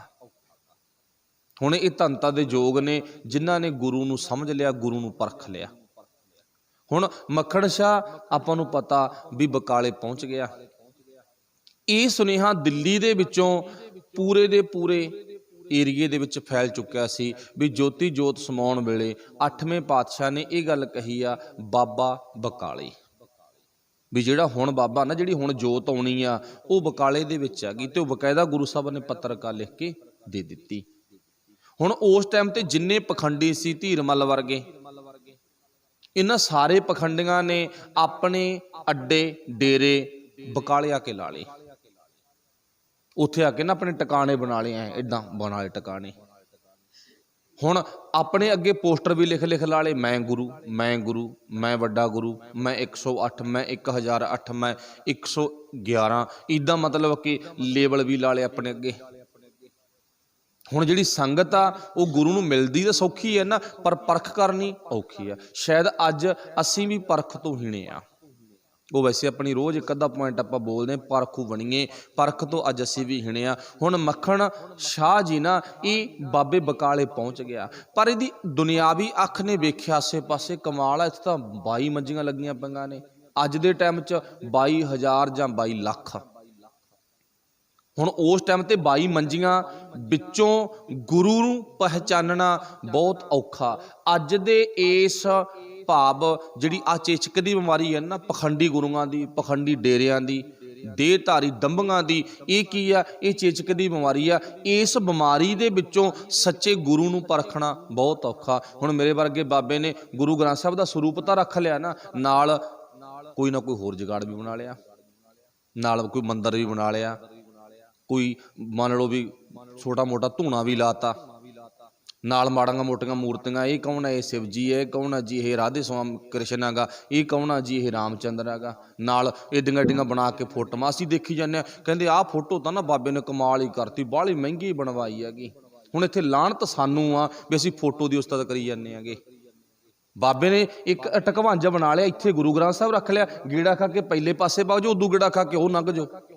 ਇਹ ਕੀ ਕੀਤਾ? ਇਹ 22 ਮੰਜੀਆਂ ਲੱਗ ਗਿਆ। ਉਹ ਅਸੀਂ ਲੁੱਟੇ ਨਹੀਂ ਜਾਂਦੇਗੇ, ਲੁੱਟੇ ਤਾਂ ਸਾਡੇ ਐਂ ਜਾਵਾਂਗੇ ਨਾ। ਬਾਬੇ ਨੇ ਉਲਝਾ ਲਿਆ ਸਾਨੂੰ। ਹੁਣ ਇੱਥੇ ਆਹ ਉਲਝਣ ਤਾਣੀ ਦੇ ਵਿੱਚ ਪਰਖ ਕਰਨੀ ਔਖੀ ਆ। ਜਿਹੜਾ ਬੰਦਾ ਐਸ ਉਲਝਣ ਤਾਣੀ ਦੇ ਵਿੱਚੋਂ ਪਰਖ ਕਰਕੇ ਗੁਰੂ ਨਾਲ ਜੁੜ ਗਿਆ ਨਾ, ਇਉਂ ਮੰਨ ਲਓ ਉਹ ਸੂਰਮਾ। ਤੇ ਇਸ ਸੂਰਮ ਗਤੀ ਵਿੱਚ ਕੋਈ ਨਹੀਂ ਆਉਣਾ ਚਾਹੁੰਦਾ। ਲੜਾਈ ਕਰਨ ਵਾਲੀ ਸੂਰਮ ਗਤੀ ਹਰੇਕ ਹੀ ਚਾਹੁੰਦਾ ਵੀ ਹਾਂ ਕਿਸੇ ਦੇ ਲੱਪੜ ਮਾਰੋ, ਕਿਸੇ ਨੂੰ ਗਾਲ ਕੱਢ ਦਿਓ, ਕਿਸੇ ਨਾਲ ਲੜ ਪਓ। ਉੱਦਾਂ ਦੀ ਸੂਰਮ ਗਤੀ ਹਰੇਕ ਦੇ ਅੰਦਰ ਆ, ਪਰ ਆਹ ਸੂਰਮ ਗਤੀ ਕਿੱਦਾਂ ਆਊ ਸਾਡੇ ਵਿੱਚ, ਇਹ ਨਹੀਂ ਆਉਂਦੀ ਗੀ। ਅੱਜ ਤਾਂ ਬਾਬੇ ਨੇ ਨਾਲ 2-3 ਸਮਾਧਾਂ ਹੀ ਬਣਾਈਆਂ ਨੇ, 22 ਤਾਂ ਲਾਈਆਂ ਹੀ ਨਹੀਂ ਆ। ਤਾਂ ਉੱਥੇ ਮੱਖਣ ਸ਼ਾਹ ਇਹ ਉਹ ਵਿਅਕਤੀ ਆ ਜਿਹੜਾ ਕਿ ਬਹੁਤ ਤੀਖਣ ਬੁੱਧੀ ਦਾ ਮਾਲਕ ਆ। ਤੀਖਣ ਬੁੱਧੀ ਦੇ ਮਾਲਕ ਨੂੰ ਮੰਨ ਲਓ ਵੀ ਘੱਟੋ ਘੱਟ 8-9 ਮਹੀਨੇ ਲੱਗ ਗਏ ਗੁਰੂ ਨੂੰ ਭਾਲਣ ਤੇ, ਇੱਕ ਛੋਟੇ ਜਿਹੇ ਪਿੰਡ ਚੋਂ। ਸੋਚ ਕੇ ਦੇਖੋ ਹੁਣ, ਕਿਉਂਕਿ ਉੱਥੋਂ ਦੇ ਲੋਕ ਤਾਂ ਅਣਜਾਣ ਹੋ ਹੀ ਗਏ ਨਾ। ਬਾਬਾ ਵੀ ਉੱਥੇ ਬਕਾਲੇ ਆ, ਗੁਰੂ ਤੇਗ ਬਹਾਦਰ ਮਹਾਰਾਜ, ਤੇ ਉੱਥੇ ਧੀਰ ਮੱਲੀਏ ਤੇ ਐਡ ਨਾਲ ਹੋਰ ਹੋ ਗਏ। 22 ਮੰਜੀਆਂ ਲੱਗ ਗਈਆਂ ਟੋਟਲ। ਹੁਣ ਇੱਥੇ ਕੀ ਆ, ਹੁਣ ਇੱਥੇ ਪਰਖ ਕਰਨੀ ਸ਼ੁਰੂ ਕਰ ਦਿੱਤੀ। ਰੋਜ਼ ਆਪਣੇ ਵੱਲੋਂ ਪਰਖ ਕਰਦਾ। 1664 ਵਿੱਚ ਪਹੁੰਚਿਆ ਤੇ 1665 ਦੇ ਵਿੱਚ ਜਾ ਕੇ ਗੁਰਿਆਈ ਦੀ ਰਸਮ ਭਾਵ ਮੱਖਣ ਸ਼ਾਹ ਵੱਲੋਂ ਕਿਹਨੂੰ ਹੁੰਦੀ ਹੈ? ਗੁਰੂ ਤੇਗ ਬਹਾਦਰ ਮਹਾਰਾਜ ਨੂੰ ਹੁੰਦੀ ਹੈਗੀ। ਹੁਣ ਇੱਥੇ ਜਿਹੜੀ ਨਕਲੀ ਕਹਾਣੀ ਆ ਉਹ ਇਹ ਆ ਵੀ ਇਹਨੇ 2-2 3-3 ਮੋਹਰਾਂ ਦੇਣੀਆਂ ਸ਼ੁਰੂ ਕਰ ਦਿੱਤੀਆਂ। ਜਿਹੜਾ ਅਸਲੀ ਹੋਇਆ ਬੋਲਪੂ। ਹੁਣ ਮੰਨ ਲਓ ਵੀ ਆਪਾਂ ਨਾ 100 ਬੰਦੇ ਦੀ ਲਾਈਨ ਬਣਾ ਲਓ। 100 ਬੰਦੇ ਨੂੰ ਮੰਨ ਲਓ ਵੀ ਆਪਾਂ ਕੁਛ ਵੰਡਣਾ, ਆਪਾਂ ਮੰਨ ਲਓ ਵੰਡਣਾ ਕੁਛ, ਕਿੰਨੇ ਟਾਈਮ 'ਚ ਵੰਡ ਦਾਂਗੇ? 100 ਬੰਦੇ ਨੂੰ ਜੇ ਮੰਨ ਲਓ 1 ਮਿੰਟ, ਤਾਂ ਮੈਂ ਵੈਸੇ ਬਹੁਤ ਜ਼ਿਆਦਾ ਕਹੂੰਗਾ, ਜੇ 1 ਮਿੰਟ 'ਚ ਇੱਕ ਬੰਦਾ ਆਪਾਂ ਅੱਗੇ ਲੰਘਦੇ ਆ ਨਾ, 100 ਮਿੰਟ ਦੀ ਗੱਲ ਆ ਸਾਰੀ। ਹੁਣ ਮੰਨ ਲਓ 1 ਮਿੰਟ ਦੇ ਵਿੱਚ ਆਪਾਂ 2 ਜਾਂ 3 ਬੰਦਿਆਂ ਨੂੰ ਆਪਾਂ ਪਿੱਛੇ ਕਰਦੇ ਆ, ਤਾਂ ਸਾਰੀ 25-30 ਮਿੰਟਾਂ ਦੇ ਵਿੱਚ ਆਪਾਂ 100 ਬੰਦੇ ਨੂੰ ਕਵਰ ਕਰ ਲਾਂਗੇ। ਤੇ 22 ਬੰਦਿਆਂ ਨੂੰ ਕਵਰ ਕਰਨਾ, 5-5 7-7 ਮੋਹਰਾਂ ਦੇ ਕੇ 22 ਬੰਦਿਆਂ ਨੂੰ ਕਵਰ ਕਰਨਾ, ਕਿੰਨੇ ਟਾਈਮ ਦੀ ਗੱਲ ਹੋ ਗਈ? ਸਾਰੀ 22 ਮਿੰਟਾਂ ਦੀ ਗੱਲ ਹੀ ਆ। ਉਦਾਹਰਨ 15 ਮਿੰਟਾਂ ਦੀ ਗੱਲ ਹੀ ਆ। 22 ਬੰਦਿਆਂ ਨੂੰ 5-5 7-7 ਮੋਹਰਾਂ ਵੰਡਣੀਆਂ ਸਿਰਫ ਤੇ ਸਿਰਫ 15-20 ਮਿੰਟਾਂ ਦਾ ਕੰਮ ਆ। ਤੇ ਹੁਣ ਇਹ 15-20 ਮਿੰਟਾਂ ਦੇ ਕੰਮ ਨੂੰ ਮੱਖਣ ਸ਼ਾਹ ਲਵਾਣੇ ਨੇ ਕਿੰਨੇ ਟਾਈਮ 'ਚ ਪੂਰਾ ਕੀਤਾ? ਘੱਟੋ ਘੱਟ 8 ਮਹੀਨਿਆਂ 'ਚ, ਘੱਟੋ ਘੱਟ 7-8 ਮਹੀਨਿਆਂ ਦੇ ਵਿੱਚ ਪੂਰਾ ਕੀਤਾ। 7-8 ਮਹੀਨਿਆਂ ਦੇ ਵਿੱਚ ਪੂਰਾ। ਹੁਣ ਇੱਥੋਂ ਸਿੱਧ ਕੀ ਹੁੰਦਾ? ਹੁਣ ਜੇ ਤਾਂ ਉਹ 22 ਬੰਦਿਆਂ ਨੂੰ 1-1 ਮਿੰਟ 'ਚ ਆਪਾਂ ਪਾਸੇ ਕਰ ਦਿਆਂਗੇ, ਫਿਰ ਤਾਂ 22 ਮਿੰਟਾਂ ਦਾ ਕੰਮ ਆ। ਜੇ ਹੁਣ ਉਹਨਾਂ ਦੇ ਨਾਲ ਆਪਾਂ ਵਿਚਾਰ ਕਰਨੀ ਆ, ਉਹਨਾਂ ਨੂੰ ਪਰਖਣਾਗਾ, ਤੇ ਫਿਰ ਟਾਈਮ ਲੱਗੂਗਾ। ਹੁਣ ਮੱਖਣ ਸ਼ਾਹ ਨੇ ਨਾ ਉਹ 22 ਦੇ 22 ਬੰਦਿਆਂ ਨੂੰ ਪਹਿਲਾਂ ਤਾਂ ਜਾ ਕੇ 2 ਮੋਹਰਾਂ ਦਾ ਲਾਲਚ ਦਿੰਦੇ ਨੇ। ਅਸਲੀਅਤ ਗੱਲ ਆ, ਮੋਹਰਾਂ ਦਿੱਤੀਆਂ, ਕੋਈ ਇੱਦਾਂ ਨਹੀਂ ਵੀ ਇੱਦਾਂ ਹੀ ਫੜਾ ਕੇ ਤੁਰ ਗਏ। ਪਹਿਲਾਂ ਤਾਂ ਮੋਹਰਾਂ ਧਰੀਆਂ, ਕਿਉਂਕਿ ਉਹਨੂੰ ਭਾਵ ਆਪਣੇ ਵੱਲ ਖਿੱਚਣਾ ਵੀ ਹੈ ਨਾ। ਹੁਣ ਜਿਹੜਾ ਪਖੰਡੀ ਹੈ, ਜਿੰਨਾ ਟਾਈਮ ਉਹਦੇ ਅੱਗੇ ਮੋਹਰਾਂ ਨਹੀਂ ਟਿਕਦੀਆਂ ਉਹਨਾਂ ਟਾਈਮ ਉਹ ਗੱਲ ਨਹੀਂ ਸੁਣਾਉਂਦਾ ਕੋਈ, ਉਹਨਾਂ ਟਾਈਮ ਉਹ ਚੁੱਪ ਆ। ਹੁਣ ਜਦੋਂ ਮੋਹਰਾਂ ਧਰਾਂਗੇ ਫਿਰ ਉਹ ਬੋਲੂਗਾ, ਜਦੋਂ ਰੁਪਈਏ ਧਰਾਂਗੇ। ਹੁਣ ਭਾਵ ਕੀ ਆ? ਹੁਣ ਵਿਚਾਰਧਾਰਾ ਸ਼ੁਰੂ ਕਰ ਦਿੱਤੀ। ਵਿਚਾਰ ਕਰੀ ਗਿਆ ਕਰੀ ਗਿਆ ਕਰੀ ਗਿਆ, ਐਂਡ ਤੇ ਕਾਟਾ ਮਾਰਤਾ, ਤੂੰ ਗਲਤ ਆ। ਦੂਜੇ ਕੋਲੇ ਵਗ ਗਿਆ, 2 ਦਿਨਾਂ ਦੀ ਵਿਚਾਰ, 3 ਦਿਨਾਂ ਦੀ ਵਿਚਾਰ, ਗੋਸ਼ਟੀ ਕੀਤੀ। ਮਤਲਬ ਮੱਖਣ ਸ਼ਾਹ ਨੇ 8-9 ਮਹੀਨਿਆਂ ਦੇ ਵਿੱਚ ਉਹਨਾਂ 22 ਦੇ 22 ਨਾਲ ਗੋਸ਼ਟੀ ਕਰਕੇ ਉਦਾਸ ਹੋ ਗਿਆ ਮਨ। ਕਹਿੰਦਾ ਸੱਚੇ ਪਾਤਸ਼ਾਹ ਮੇਰੇ 'ਚ ਕਮੀ ਆ ਕੋਈ। 8ਵੇਂ ਪਾਤਸ਼ਾਹ ਤੂੰ ਮੈਨੂੰ ਜਿਹੜਾ ਸੁਨੇਹਾ ਦਿੱਤਾ ਸੀ ਨਾ, ਤੂੰ ਜਿਹੜੀ ਮੇਰੀ ਜ਼ਿੰਮੇਵਾਰੀ ਲਾਈ ਸੀ ਨਾ, ਉਹ ਜ਼ਿੰਮੇਵਾਰੀ ਤੇ ਮੈਂ ਖਰਾ ਨਹੀਂ ਉਤਰ ਸਕਿਆ, ਮੇਰੇ 'ਚ ਕਮੀ ਆ ਕਿਤੇ।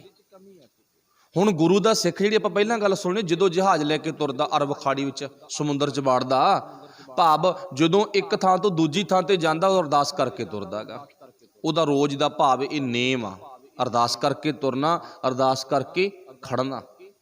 ਅੱਜ ਫੇਰ ਗੁਰੂ ਦੇ ਸਿੱਖ ਨੇ ਅਰਦਾਸ ਕੀਤੀ। ਅਰਦਾਸ ਕੀ ਕੀਤੀ ਆ? ਸੱਚੇ ਪਾਤਸ਼ਾਹ ਮੇਰੇ 'ਚ ਕਮਜ਼ੋਰੀ ਆ, ਮੈਂ ਤੈਨੂੰ ਪਰਖ ਨਹੀਂ ਸਕਿਆ, ਮੇਰੀ ਅੱਖ ਨੂੰ ਤੇਰੇ ਬਾਰੇ ਕੁਝ ਸਮਝ ਨਹੀਂ ਆਏਗੀ। ਸੱਚੇ ਪਾਤਸ਼ਾਹ ਜੇ ਮੇਰੀ ਅੱਖ ਨੇ ਤੈਨੂੰ ਨਹੀਂ ਦੇਖਿਆ ਤੇ ਕਿਰਪਾ ਕਰ, ਤੂੰ ਕਿਰਪਾ ਕਰ ਦੇ, ਤੇਰੀ ਅੱਖ ਮੈਨੂੰ ਵੇਖ ਲਵੇ ਨਾ, ਮੈਂ ਨਹੀਂ ਤੈਨੂੰ ਵੇਖ ਸਕਦਾ, ਤੂੰ ਤਾਂ ਮੈਨੂੰ ਵੇਖਦਾ ਨਾ। ਗੁਰ ਮੇਰਾ ਸੰਗ ਸਦਾ ਹੈ ਨਾਲੇ, ਤੂੰ ਕਿਰਪਾ ਕਰ। ਭਾਵ ਕੀ ਆ? ਫਿਰ ਵਿਚਾਰ ਦੇ ਤਹਿਤ ਧੰਨ ਗੁਰੂ ਤੇਗ ਬਹਾਦਰ ਮਹਾਰਾਜ ਜੀ ਸਾਹਿਬ ਤੱਕ ਪਹੁੰਚ ਹੁੰਦੀ ਆ। ਧੰਨ ਗੁਰੂ ਤੇਗ ਬਹਾਦਰ ਮਹਾਰਾਜ ਤੱਕ ਪਹੁੰਚ ਹੋ ਗਈ ਮੱਖਣ ਸ਼ਾਹ ਦੀ। ਪੁੱਛਦਿਆਂ ਲੱਭਦਿਆਂ ਵੈਸੇ ਉਸੇ ਸ਼ਹਿਰ ਦੇ ਵਿੱਚ ਆ, ਪਰ ਫਿਰ ਵੀ ਕੀ ਆ? ਲੱਭ ਗਿਆ ਗੁਰੂ।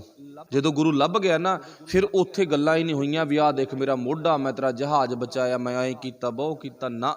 ਉੱਥੇ ਜਾ ਕੇ ਪੈਰੀਂ ਡਿੱਗ ਪਿਆ। ਗੁਰੂ ਨਾਲ ਉਹਨਾਂ ਨਾਲ ਵਿਚਾਰ 2-2 ਦਿਨ ਦੀ 3-3 ਦਿਨ ਦੀ ਕੀਤੀ। ਗੁਰੂ ਨਾਲ 1-2-4 ਮਿੰਟ ਹੀ ਵਿਚਾਰ ਕੀਤੀ ਆ। ਝੱਟ ਸੁਰਤ ਦੀ ਅੱਖ ਨੇ ਵੇਖ ਲਿਆ ਅਸਲੀ ਗੁਰੂ ਤਾਂ ਇਹੀ ਆ। ਹੁਣ ਇੱਥੇ ਇੱਕ ਸਵਾਲ ਖੜਾ ਹੋ ਗਿਆ ਵੀ ਇੰਨੇ ਦਿਨ ਗੁਰੂ ਤੇਗ ਬਹਾਦਰ ਮਹਾਰਾਜ ਨੂੰ ਲੱਭਣ ਤੇ ਕਿਉਂ ਲੱਗ ਗਏ? ਇੰਨੇ ਦਿਨ ਗੁਰੂ ਤੇਗ ਬਹਾਦਰ ਮਹਾਰਾਜ ਨੂੰ ਲੱਭਣ ਤੇ ਕਿਉਂ ਲੱਗ ਗਏ? ਇਹ ਸਵਾਲ ਆ ਨਾ, ਇਹਦਾ ਜਵਾਬ ਤੁਸੀਂ ਦੇ ਦੋਗੇ ਸੌਖੇ ਢੰਗ ਨਾਲ। ਕਿਵੇਂ? ਇੱਕ ਬੰਦਾ ਵਿਹਲਾ, ਉਹ ਕਮਰੇ 'ਚ ਬੈਠਾ, ਉਹਨੂੰ ਲੱਭਣਾ ਸੌਖਾ। ਇੱਕ ਵਿਹਲਾ ਨਾ, ਉਹ ਕਮਰੇ 'ਚ ਬੈਠਾ, ਉਹਨੂੰ ਲੱਭਣਾ ਸੌਖਾ ਗਾ। ਇੱਕ ਬੰਦਾ ਕੰਮ ਦੇ ਵਿੱਚ ਲੱਗਿਆ ਹੋਇਆ ਗਾ, ਉਹ ਕੰਮ ਕਰਦਾ ਨਾ, ਉਹ ਸੰਗਤ ਦੇ ਨਾਲ ਮੇਲ ਮਿਲਾਪ ਕਰਦਾ ਗਾ, ਕਿਤੇ ਕਿਤੇ ਕਦੇ ਕਿਤੇ ਕਦੇ ਕਿਤੇ। ਉਹ ਬੰਦਾ ਇੰਨਾ ਕੁ ਬਿਜੀ ਆ ਵੀ ਉਸ ਬੰਦੇ ਨੂੰ ਲੱਭਣਾ ਔਖਾ। ਤੇ ਜਿਹੜਾ ਬੰਦਾ ਕੰਮ ਵਾਲਾ ਹੋਵੇ ਨਾ, ਉਹਨੂੰ ਭਾਲਣਾ ਥੋੜਾ ਜਿਹਾ ਔਖਾ ਹੁੰਦਾ ਗਾ। ਤੇ ਜਿਹੜਾ ਨਕੰਮਾ ਹੋਵੇ ਉਹਦਾ ਪਤਾ ਹੀ ਹੁੰਦਾ ਵੀ ਜਾਂ ਤਾਂ ਆਹ ਸੱਥ 'ਚ ਬੈਠਾ ਹੋਊਗਾ, ਜਾਂ ਫਲਾਨੀ ਸੱਥ 'ਚ ਬੈਠਾ ਹੋਊਗਾ, ਤੇ ਜਾਂ ਤੀਜਾ ਹਥਿਆਰ ਘਰੇ ਬੈਠਾ ਹੋਊਗਾ, ਮੱਖੀਆਂ ਮਾਰਦਾ, ਹੋਰ ਨਹੀਂ ਕਰਨਾ ਗਾ। ਸਮਝ ਗਏ ਨਾ? ਮਤਲਬ ਇੱਕੋ ਵਿਅਕਤੀ ਜਿਹੜਾ ਵਿਹਲੇਪਣ 'ਚ ਉਹਨੂੰ ਲੱਭਣਾ ਸੌਖਾ, ਤੇ ਜਿਹੜਾ ਕੰਮ ਵਾਲਾ ਉਹਨੂੰ ਲੱਭਣਾ ਔਖਾ। ਇੱਥੋਂ ਇਹ ਸਾਖੀ ਸਾਨੂੰ ਸਿੱਖਿਆ ਕੀ ਦਿੰਦੀ ਆ ਵੀ ਧੰਨ ਗੁਰੂ ਤੇਗ ਬਹਾਦਰ ਮਹਾਰਾਜ ਕੰਮ ਦੇ ਵਿੱਚ ਇੰਨੇ ਬਿਜੀ ਨੇ ਵੀ ਉਹ ਭਾਈ ਮੱਖਣ ਸ਼ਾਹ ਨੂੰ ਅੱਜ ਤੱਕ ਮਿਲੇ ਨਹੀਂ। ਪਰ ਅੱਜ ਮੱਖਣ ਸ਼ਾਹ ਨੇ ਨਾ ਅੰਮ੍ਰਿਤ ਵੇਲੇ ਛਾਪਾ ਮਾਰ ਲਿਆ, ਮਿਲ ਗਿਆ ਅੱਜ। ਤੇ ਹੁਣ ਜੇ ਕੰਮ ਵਾਲੇ ਬੰਦੇ ਨੂੰ ਫੜਨਾ ਹੋਵੇ, ਆਪਾਂ ਲੱਭਣਾ ਹੋਵੇ, ਤਾਂ ਕੀ ਟਾਈਮ ਮਿਲਦਾ ਹੁੰਦਾ ਵੀ ਭਾਈ ਤੜਕੇ ਸਦੇਹਾ ਆ ਜੀ, ਉਦੋਂ ਬਾਅਦ ਨਹੀਂ ਤੈਨੂੰ ਮਿਲਣਾ ਗਾ। ਫਿਰ ਨਾ ਝਾਕਰੀ ਮਿਲਦੀ, ਫਿਰ ਤਾਂ ਇਹ ਨਹੀਂ ਪਤਾ 10 ਵਜੇ ਮੁੜ ਕੇ ਆਊ, ਰਾਤ ਨੂੰ 11 ਵਜੇ ਮੁੜ ਕੇ ਆਊਗਾ। ਤੜਕੇ ਸਦੇਹਾ ਵੱਡੇ ਪਹਿਰ ਆ ਜੀ, ਉਦੋਂ ਤੈਨੂੰ ਮਿਲ ਜੂ, ਉਦੋਂ ਬਾਅਦ ਨਹੀਂ ਮਿਲਣਾ। ਅੱਜ ਮੱਖਣ ਸ਼ਾਹ ਨੂੰ ਗੁਰੂ ਤੇਗ ਬਹਾਦਰ ਮਹਾਰਾਜ ਮਿਲ ਗਏ। ਤੇ ਜਿਹੜੀ ਗੱਲ ਇੱਥੇ ਆਪਾਂ ਅੱਜ ਪੜ੍ਹੀ ਨਾ, ਗੁਰ ਸੰਤ ਜਨੋ ਪਿਆਰਾ ਮੈਂ ਮਿਲਿਆ, ਮੇਰੀ ਤ੍ਰਿਸ਼ਨਾ ਬੁੱਝ ਗਈ ਆਸੇ। ਹੁਣ ਗੁਰੂ ਸਾਹਿਬ ਕਹਿੰਦੇ ਨੇ ਮੈਨੂੰ ਗੁਰੂ ਮਿਲ ਪਿਆ, ਤੇ ਮੈਂ ਰੱਬ ਜੀ ਦਾ ਧੰਨਵਾਦ ਕਰਦਾ। ਜਦੋਂ ਮੱਖਣ ਸ਼ਾਹ ਨੂੰ ਗੁਰੂ ਤੇਗ ਬਹਾਦਰ ਮਹਾਰਾਜ ਜੀ ਦਾ ਮਿਲਾਪ ਹੋ ਗਿਆ ਨਾ, ਤੇ ਫਿਰ ਮੱਖਣ ਸ਼ਾਹ ਨੇ ਨਾ ਕੋਠੇ ਤੇ ਚੜ੍ਹ ਕੇ, ਉੱਚੀ ਥਾਂ ਨਾ, ਹੁਣ ਅੱਜ ਵਾਂਗੂ ਲਾਊਡ ਸਪੀਕਰ ਤਾਂ ਨਹੀਂ ਹੈ ਵੀ ਸਪੀਕਰ 'ਚ ਅਨਾਊਂਸਮੈਂਟ ਕਰ ਦਿੱਤੀ ਭਾਈ ਗੁਰੂ ਨੂੰ ਮਿਲ ਗਿਆ। ਹੁਣ ਮੰਨ ਲਓ ਕੋਠੇ ਤੇ ਚੜ੍ਹ ਕੇ ਮੱਖਣ ਸ਼ਾਹ ਨੇ ਰੌਲਾ ਪਾਉਣਾ ਸ਼ੁਰੂ ਕਰ ਦਿੱਤਾ। ਕੀ ਲਫ਼ਜ਼ ਉਚਾਰਨ ਕੀਤਾ? ਗੁਰੂ ਲਾਧੋ ਰੇ, ਗੁਰੂ ਲਾਧੋ ਰੇ, ਗੁਰੂ ਲਾਧੋ ਰੇ। ਮੈਨੂੰ ਗੁਰੂ ਮਿਲ ਪਿਆ, ਮੈਨੂੰ ਗੁਰੂ ਮਿਲ ਪਿਆ, ਮੈਨੂੰ ਗੁਰੂ ਮਿਲ ਪਿਆ। ਇਹ ਗੱਲ ਕਹੀ ਆ ਨਾ। ਅੱਛਾ, ਹੁਣ ਇਹ ਗੱਲ ਕਹਿਣੀ ਕਿੰਨੀ ਕੁ ਸੌਖੀ ਹੈ ਤੇ ਕਿੰਨੀ ਕੁ ਔਖੀ ਆ? ਜੇ ਤਾਂ ਆਪਾਂ ਇਦਾਂ ਹੀ ਸਟੇਜ ਤੇ ਬੋਲਣਾ ਤਾਂ ਸੌਖਾ ਗਾ, ਤੇ ਜੇ ਕਿਸੇ ਵਿਰੋਧੀ ਦੇ ਸਾਹਮਣੇ ਖੜ ਕੇ ਇਹ ਗੱਲ ਕਹਿਣੀ ਆ ਤਾਂ ਭਾਈ ਬਹੁਤ ਵੱਡੀ ਗੱਲ ਆ। ਉਧਰੋਂ ਤਾਂ 22 ਬੰਦੇ ਗੱਦੀਆਂ ਲਾਈ ਬੈਠੇ ਨੇਗੇ, 22 ਡੇਰੇਦਾਰ, 22 ਮੰਜੀਆਂ ਲੱਗੀਆਂ ਹੋਈਆਂ ਨੇ। ਉਹ ਮੰਜੀਆਂ ਉਹਨਾਂ ਦੀਆਂ ਲੱਗੀਆਂ ਜਿਹੜੇ ਵੱਡੇ ਪੱਧਰ ਤੇ ਪਖੰਡੀ ਨੇਗੇ, ਜਿਹੜੇ ਕੀ ਕਹਿੰਦੇ ਨੇ ਜੇ ਸਾਡੇ ਮੂਹਰੇ ਬੋਲਿਓ ਨਾ ਤੇ ਗੋਲੀ ਹਿੱਕ ਵਿੱਚ ਦੀ ਕੱਢ ਦਾਂਗੇ। ਇਹ ਉਹ ਲੋਕ ਆ ਨਾ। ਤੇ ਹੁਣ ਉਹਨਾਂ ਲੋਕਾਂ ਦੇ ਸਾਹਮਣੇ ਸੱਚ ਦੀ ਗੱਲ ਕਹਿਣੀ ਵੀ ਗੁਰੂ ਲੱਭ ਗਿਆ, ਲੋਕੋ ਆ ਪਖੰਡੀਆਂ ਦਾ ਖਹਿੜਾ ਛੱਡੋ ਤੇ ਇੱਧਰ ਆਓ, ਤੇ ਇਹ ਗੱਲ ਕਹਿਣੀ ਭਾਈ ਜਾਨ ਤਲੀ ਤੇ ਧਰ ਕੇ ਹੀ ਕਿਹਾ ਜਾ ਸਕਦੀ ਆ, ਤੇ ਉਹ ਨਹੀਂ ਕਹੀ ਜਾ ਸਕਦੀ ਗੀ। ਜਿਹੜੀ ਗੱਲ ਆਪਾਂ ਪਹਿਲਾਂ ਕਹੀ ਹੈ ਨਾ ਵੀ ਹੁਣ ਗੁਰੂ ਗ੍ਰੰਥ ਸਾਹਿਬ ਦਾ ਤਾਂ ਸਰੂਪ ਰੱਖ ਲਿਆ, ਨਾਲ ਡੇਰਾ ਵੀ ਬਣਾ ਲਿਆ, ਧੂਣਾ ਵੀ ਲਾਤਾ, ਇੱਥੋਂ ਸਵਾਹ ਵੀ ਪੀ ਚਲੋ, ਮੱਥੇ ਤੇ ਵੀ ਲਾਈ ਚਲੋ, 2 ਮਿੰਟ ਐਂ ਜੇ ਕਰਕੇ ਹੱਥ ਜੇ ਐਂ ਜੇ ਵੀ ਕਰ ਲਿਆ ਕਰੋ। ਉਦੋਂ ਗਾਹਾਂ ਥੋੜ੍ਹਾ ਜਿਹਾ 5-4 ਕਿੱਲਿਆਂ ਤੇ 2 ਕੁਛ ਹੋਰ ਬਣਾਤਾ, ਉਧਰ ਨੂੰ ਵੀ ਬਾਉ ਚੱਕ ਕੇ ਮੂੰਹ ਅਸੀਂ ਚੱਲ ਪਏ। ਹੁਣ ਉੱਥੇ ਇਹ ਗੱਲ ਕਹਿਣੀ ਜਾ ਕੇ ਵੀ ਇਹ ਪਖੰਡ ਆ ਤੇ ਆ ਗੁਰੂ ਦੀ ਵਿਚਾਰ ਇਹ ਸੱਚ ਆ, ਇਹ ਗੱਲ ਮੱਖਣ ਸ਼ਾਹ ਨੇ ਕਹੀ ਆ, ਤੇ ਕਹਿਣੀ ਭਾਈ ਬਹੁਤ ਔਖੀ ਆ। ਤਲੀ ਤੇ ਜਿੰਦ ਧਰ ਕੇ ਫਿਰ ਗੱਲ ਕਹੀ ਆ ਗੁਰੂ ਲਾਧੋ ਰੇ। ਤੇ ਜਦੋਂ ਇਹ ਗੱਲ ਕਹੀ ਨਾ ਗੁਰੂ ਲਾਧੋ ਰੇ, ਤੇ ਉਦੋਂ ਆਪਾਂ ਨੂੰ ਪਤਾ ਧੀਰ ਮੱਲੀਏ ਨੇ, ਸੀਹੇ ਮਛੰਦ ਵਰਗਿਆਂ ਦੀ ਸਹਿ, ਤੇ ਆਪਾਂ ਨੂੰ ਪਤਾ ਨਾ ਇਹ ਸਾਰਾ ਕੁਛ ਬਾਅਦ ਵਿੱਚ ਹੁੰਦਾ ਗਾ। 9ਵੇਂ ਪਾਤਸ਼ਾਹ ਤੇ ਗੋਲੀਆਂ ਚਲਾਤੀਆਂ ਵੀ ਇਹ ਊਂ ਨਹੀਂ ਠੀਕ ਆਉਂਦਾ, ਹੁਣ ਇਹਨੂੰ ਮਾਰ ਦੋ। ਜਦੋਂ 9ਵੇਂ ਪਾਤਸ਼ਾਹ ਨੂੰ ਮਾਰਤਾ ਨਾ, ਆ ਜਿਹੜੇ ਰੌਲਾ ਪਾਉਣ ਵਾਲੇ ਆ ਇਹਨਾਂ ਨੂੰ ਤਾਂ 5 ਮਿੰਟਾਂ 'ਚ ਲੈ ਲਾਂਗੇ ਆਪਾਂ। ਗੁਰੂ ਪਾਤਸ਼ਾਹ ਬਚ ਗਏ ਬਕਾਇਦਾ। ਮੇਰੇ ਮਾਲਕ ਨੇ ਨਾ ਇਤਿਹਾਸ ਦੇ ਵਿੱਚ ਬਚਨ ਦਰਜ ਕੀਤਾ, ਭਲੋ ਰੇ, ਭਲੋ ਰੇ, ਭਲੋ ਰੇ। 9ਵੇਂ ਪਾਤਸ਼ਾਹ ਨੇ ਗੱਲ ਕਹੀ ਹੈ ਨਾ, ਜਦੋਂ ਗੋਲੀਆਂ ਚੱਲੀਆਂ, ਇਹ ਸੱਚ ਦੀ ਗੱਲ ਕਹਿਣ ਤੇ ਨਾ ਵੀ ਗੁਰੂ ਮਿਲ ਗਿਆ, ਇੱਧਰ ਨਾ ਜਾਓ ਸੰਗਤ ਜੀ, ਤੁਸੀਂ ਇੱਧਰਲੇ ਪਾਸੇ ਆਓ। ਤੇ ਸੰਗਤ ਨੇ ਬਕਾਲੇ ਦੀ ਜਿੰਨੀ ਨੇ ਆਵਾਜ਼ ਸੁਣੀ, ਸਾਰਿਆਂ ਨੇ ਇਹ ਪਖੰਡੀਆਂ ਨੂੰ ਠੋਕਰ ਮਾਰ ਦਿੱਤੀ। ਇਹਨਾਂ ਕੋਲੇ ਅੱਜ ਤੋਂ ਬਾਅਦ ਨਹੀਂ ਜਾਣਾ। ਤੇ ਕਿਹਦੇ ਕੋਲੇ ਜਾਣਾ? ਗੁਰੂ ਤੇਗ ਬਹਾਦਰ ਮਹਾਰਾਜ ਕੋਲੇ ਜਾਣਾ। ਤੇ ਗੁਰੂ ਤੇਗ ਬਹਾਦਰ ਮਹਾਰਾਜ ਕੋਲੇ ਜਦੋਂ ਆਉਣਾ ਸ਼ੁਰੂ ਕਰਤਾ ਤਾ ਨਾ, ਤੇ ਉਸ ਟਾਈਮ ਤੇ ਇਹਨਾਂ ਨੂੰ ਪਤਾ ਲੱਗ ਗਿਆ ਵੀ ਹੁਣ ਸਾਡੇ ਡੇਰੇ ਬਹੁਤਾ ਲੰਬਾ ਟਾਈਮ ਨਹੀਂ ਚੱਲਣੇ। ਫਿਰ ਇਹਨਾਂ ਗੁੱਸੇ ਦੇ ਵਿੱਚ ਆ ਕੇ ਨਾ 9ਵੇਂ ਪਾਤਸ਼ਾਹ ਤੇ ਗੋਲੀਆਂ ਚਲਾਤੀਆਂ। ਹੁਣ ਇੱਥੇ ਮੈਂ ਗੱਲ ਜ਼ਰੂਰ ਕਹੂੰਗਾ, ਮੇਰਾ ਹੱਕ ਵੀ ਬਣਦਾ, ਕਿਉਂਕਿ ਗੁਰੂ ਘਰ ਦਾ ਖਾਨੇ ਆ ਨਾ, ਜਿਹਦੀ ਖਾਈਏ ਬਾਜਰੀ ਤੇ ਉਸੇ ਦੀ ਭਰੀਏ ਹਾਜ਼ਰੀ। ਕਹਾਵਤ ਆ ਨਾ, ਜੇ ਗੁਰੂ ਘਰ ਦਾ ਖਾਨਾ, ਜੇ ਕੋਈ ਧੀਰ ਮੱਲੀਆਂ ਨੂੰ ਮੰਨਣ ਵਾਲਾ ਬੈਠਾ ਨਾ ਤੁਹਾਡੇ ਵਿੱਚ, ਕੋਈ ਵਡਭਾਗੀਆਂ ਨੂੰ ਮੰਨਣ ਵਾਲਾ, ਦੇਖੋ ਜਿਹੜੀ ਚੀਜ਼ ਨਾਲ ਆਪਾਂ ਜੁੜੇ ਵੇ ਉਹਨੂੰ ਛੱਡਣਾ ਬਹੁਤ ਔਖਾ। ਜੇ ਕੋਈ ਵਡਭਾਗੀਆਂ ਨੂੰ ਮੰਨਣ ਵਾਲਾ ਬੈਠਾ, ਇਹ ਉਹ ਵਡਭਾਗੀ ਧੀਰ ਮੱਲੀਏ ਨੇ ਭਾਈ, ਜਿਨ੍ਹਾਂ ਨੇ ਸਾਡੇ ਪਿਓ ਤੇ ਗੋਲੀ ਚਲਾਈ ਆ। ਤੇ ਜਿਹੜਾ ਨਾ ਪਿਓ ਤੇ ਗੋਲੀ ਚਲਾਵੇ ਤੇ ਪੁੱਤ ਸਾਰੀ ਉਮਰ ਉਹਦੇ ਵੱਲ ਗਹਿਰੀ ਅੱਖ ਨਾਲ ਤੱਕਦਾ, ਮੇਰੇ ਬਾਪੂ ਤੇ ਗੋਲੀ ਚਲਾਈ ਹੈ ਤੇ ਮੇਰਾ ਕੀ ਲੱਗਦਾ ਇਹ, ਜਿਹਨੇ ਆਪਣੇ ਪਿਓ ਤੇ ਗੋਲੀ ਚਲਾਈ ਆ। ਹੁਣ ਜਿਹਨੂੰ ਆਪਾਂ ਮੰਨੀ ਜਾਂਦੇ ਆ ਉਹ ਕੌਣ ਨੇ? ਸਾਡੇ ਦੁਸ਼ਮਣ ਆ, ਸਾਡੇ ਪਿਓ ਤੇ ਗੋਲੀ ਚਲਾਉਣ ਵਾਲੇ ਨੇਗੇ। ਤੇ ਫਿਰ ਕੀ ਆ? ਗੁਰੂ ਪਾਤਸ਼ਾਹ ਤੇ ਗੋਲੀਆਂ ਚਲਾਈਆਂ, ਤੇ ਕੁਝ ਇਹਨਾਂ ਨੇ ਸਮਾਨ ਲੁੱਟ ਵੀ ਲਿਆ।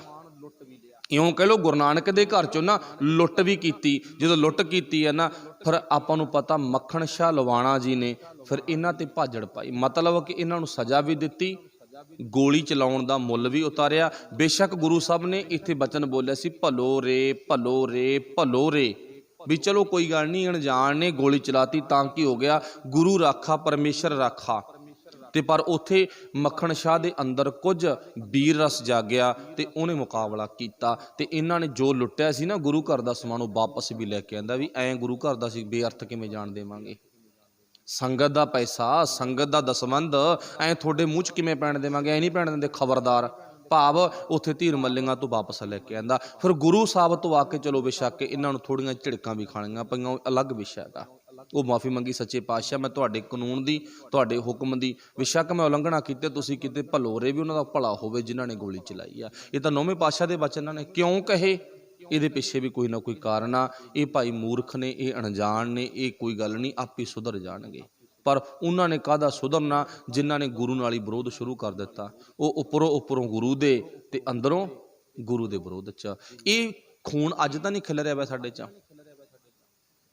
ਜਿਹੜਾ ਬੰਦਾ ਉੱਪਰੋਂ ਜੀਭ ਕਰਕੇ ਗੁਰੂ ਗੁਰੂ ਕਰਦਾ ਤੇ ਢਿੱਡ ਕਰਕੇ ਅੰਦਰੋਂ ਕਰਕੇ ਉਹ ਗੁਰੂ ਦਾ ਵਿਰੋਧੀ ਆ। ਇਹ ਖੂਨ ਸਾਡੇ 'ਚ ਅੱਜ ਖਿਲ ਰਿਹਾ ਵਿਆ। ਹਾਂ, ਇਹਦਾ ਜਵਾਬ ਕੀ ਹੋਊ? ਹਾਂ, ਖਿਲ ਰਿਹਾ ਵਿਆ ਹੈਗਾ ਗਾ।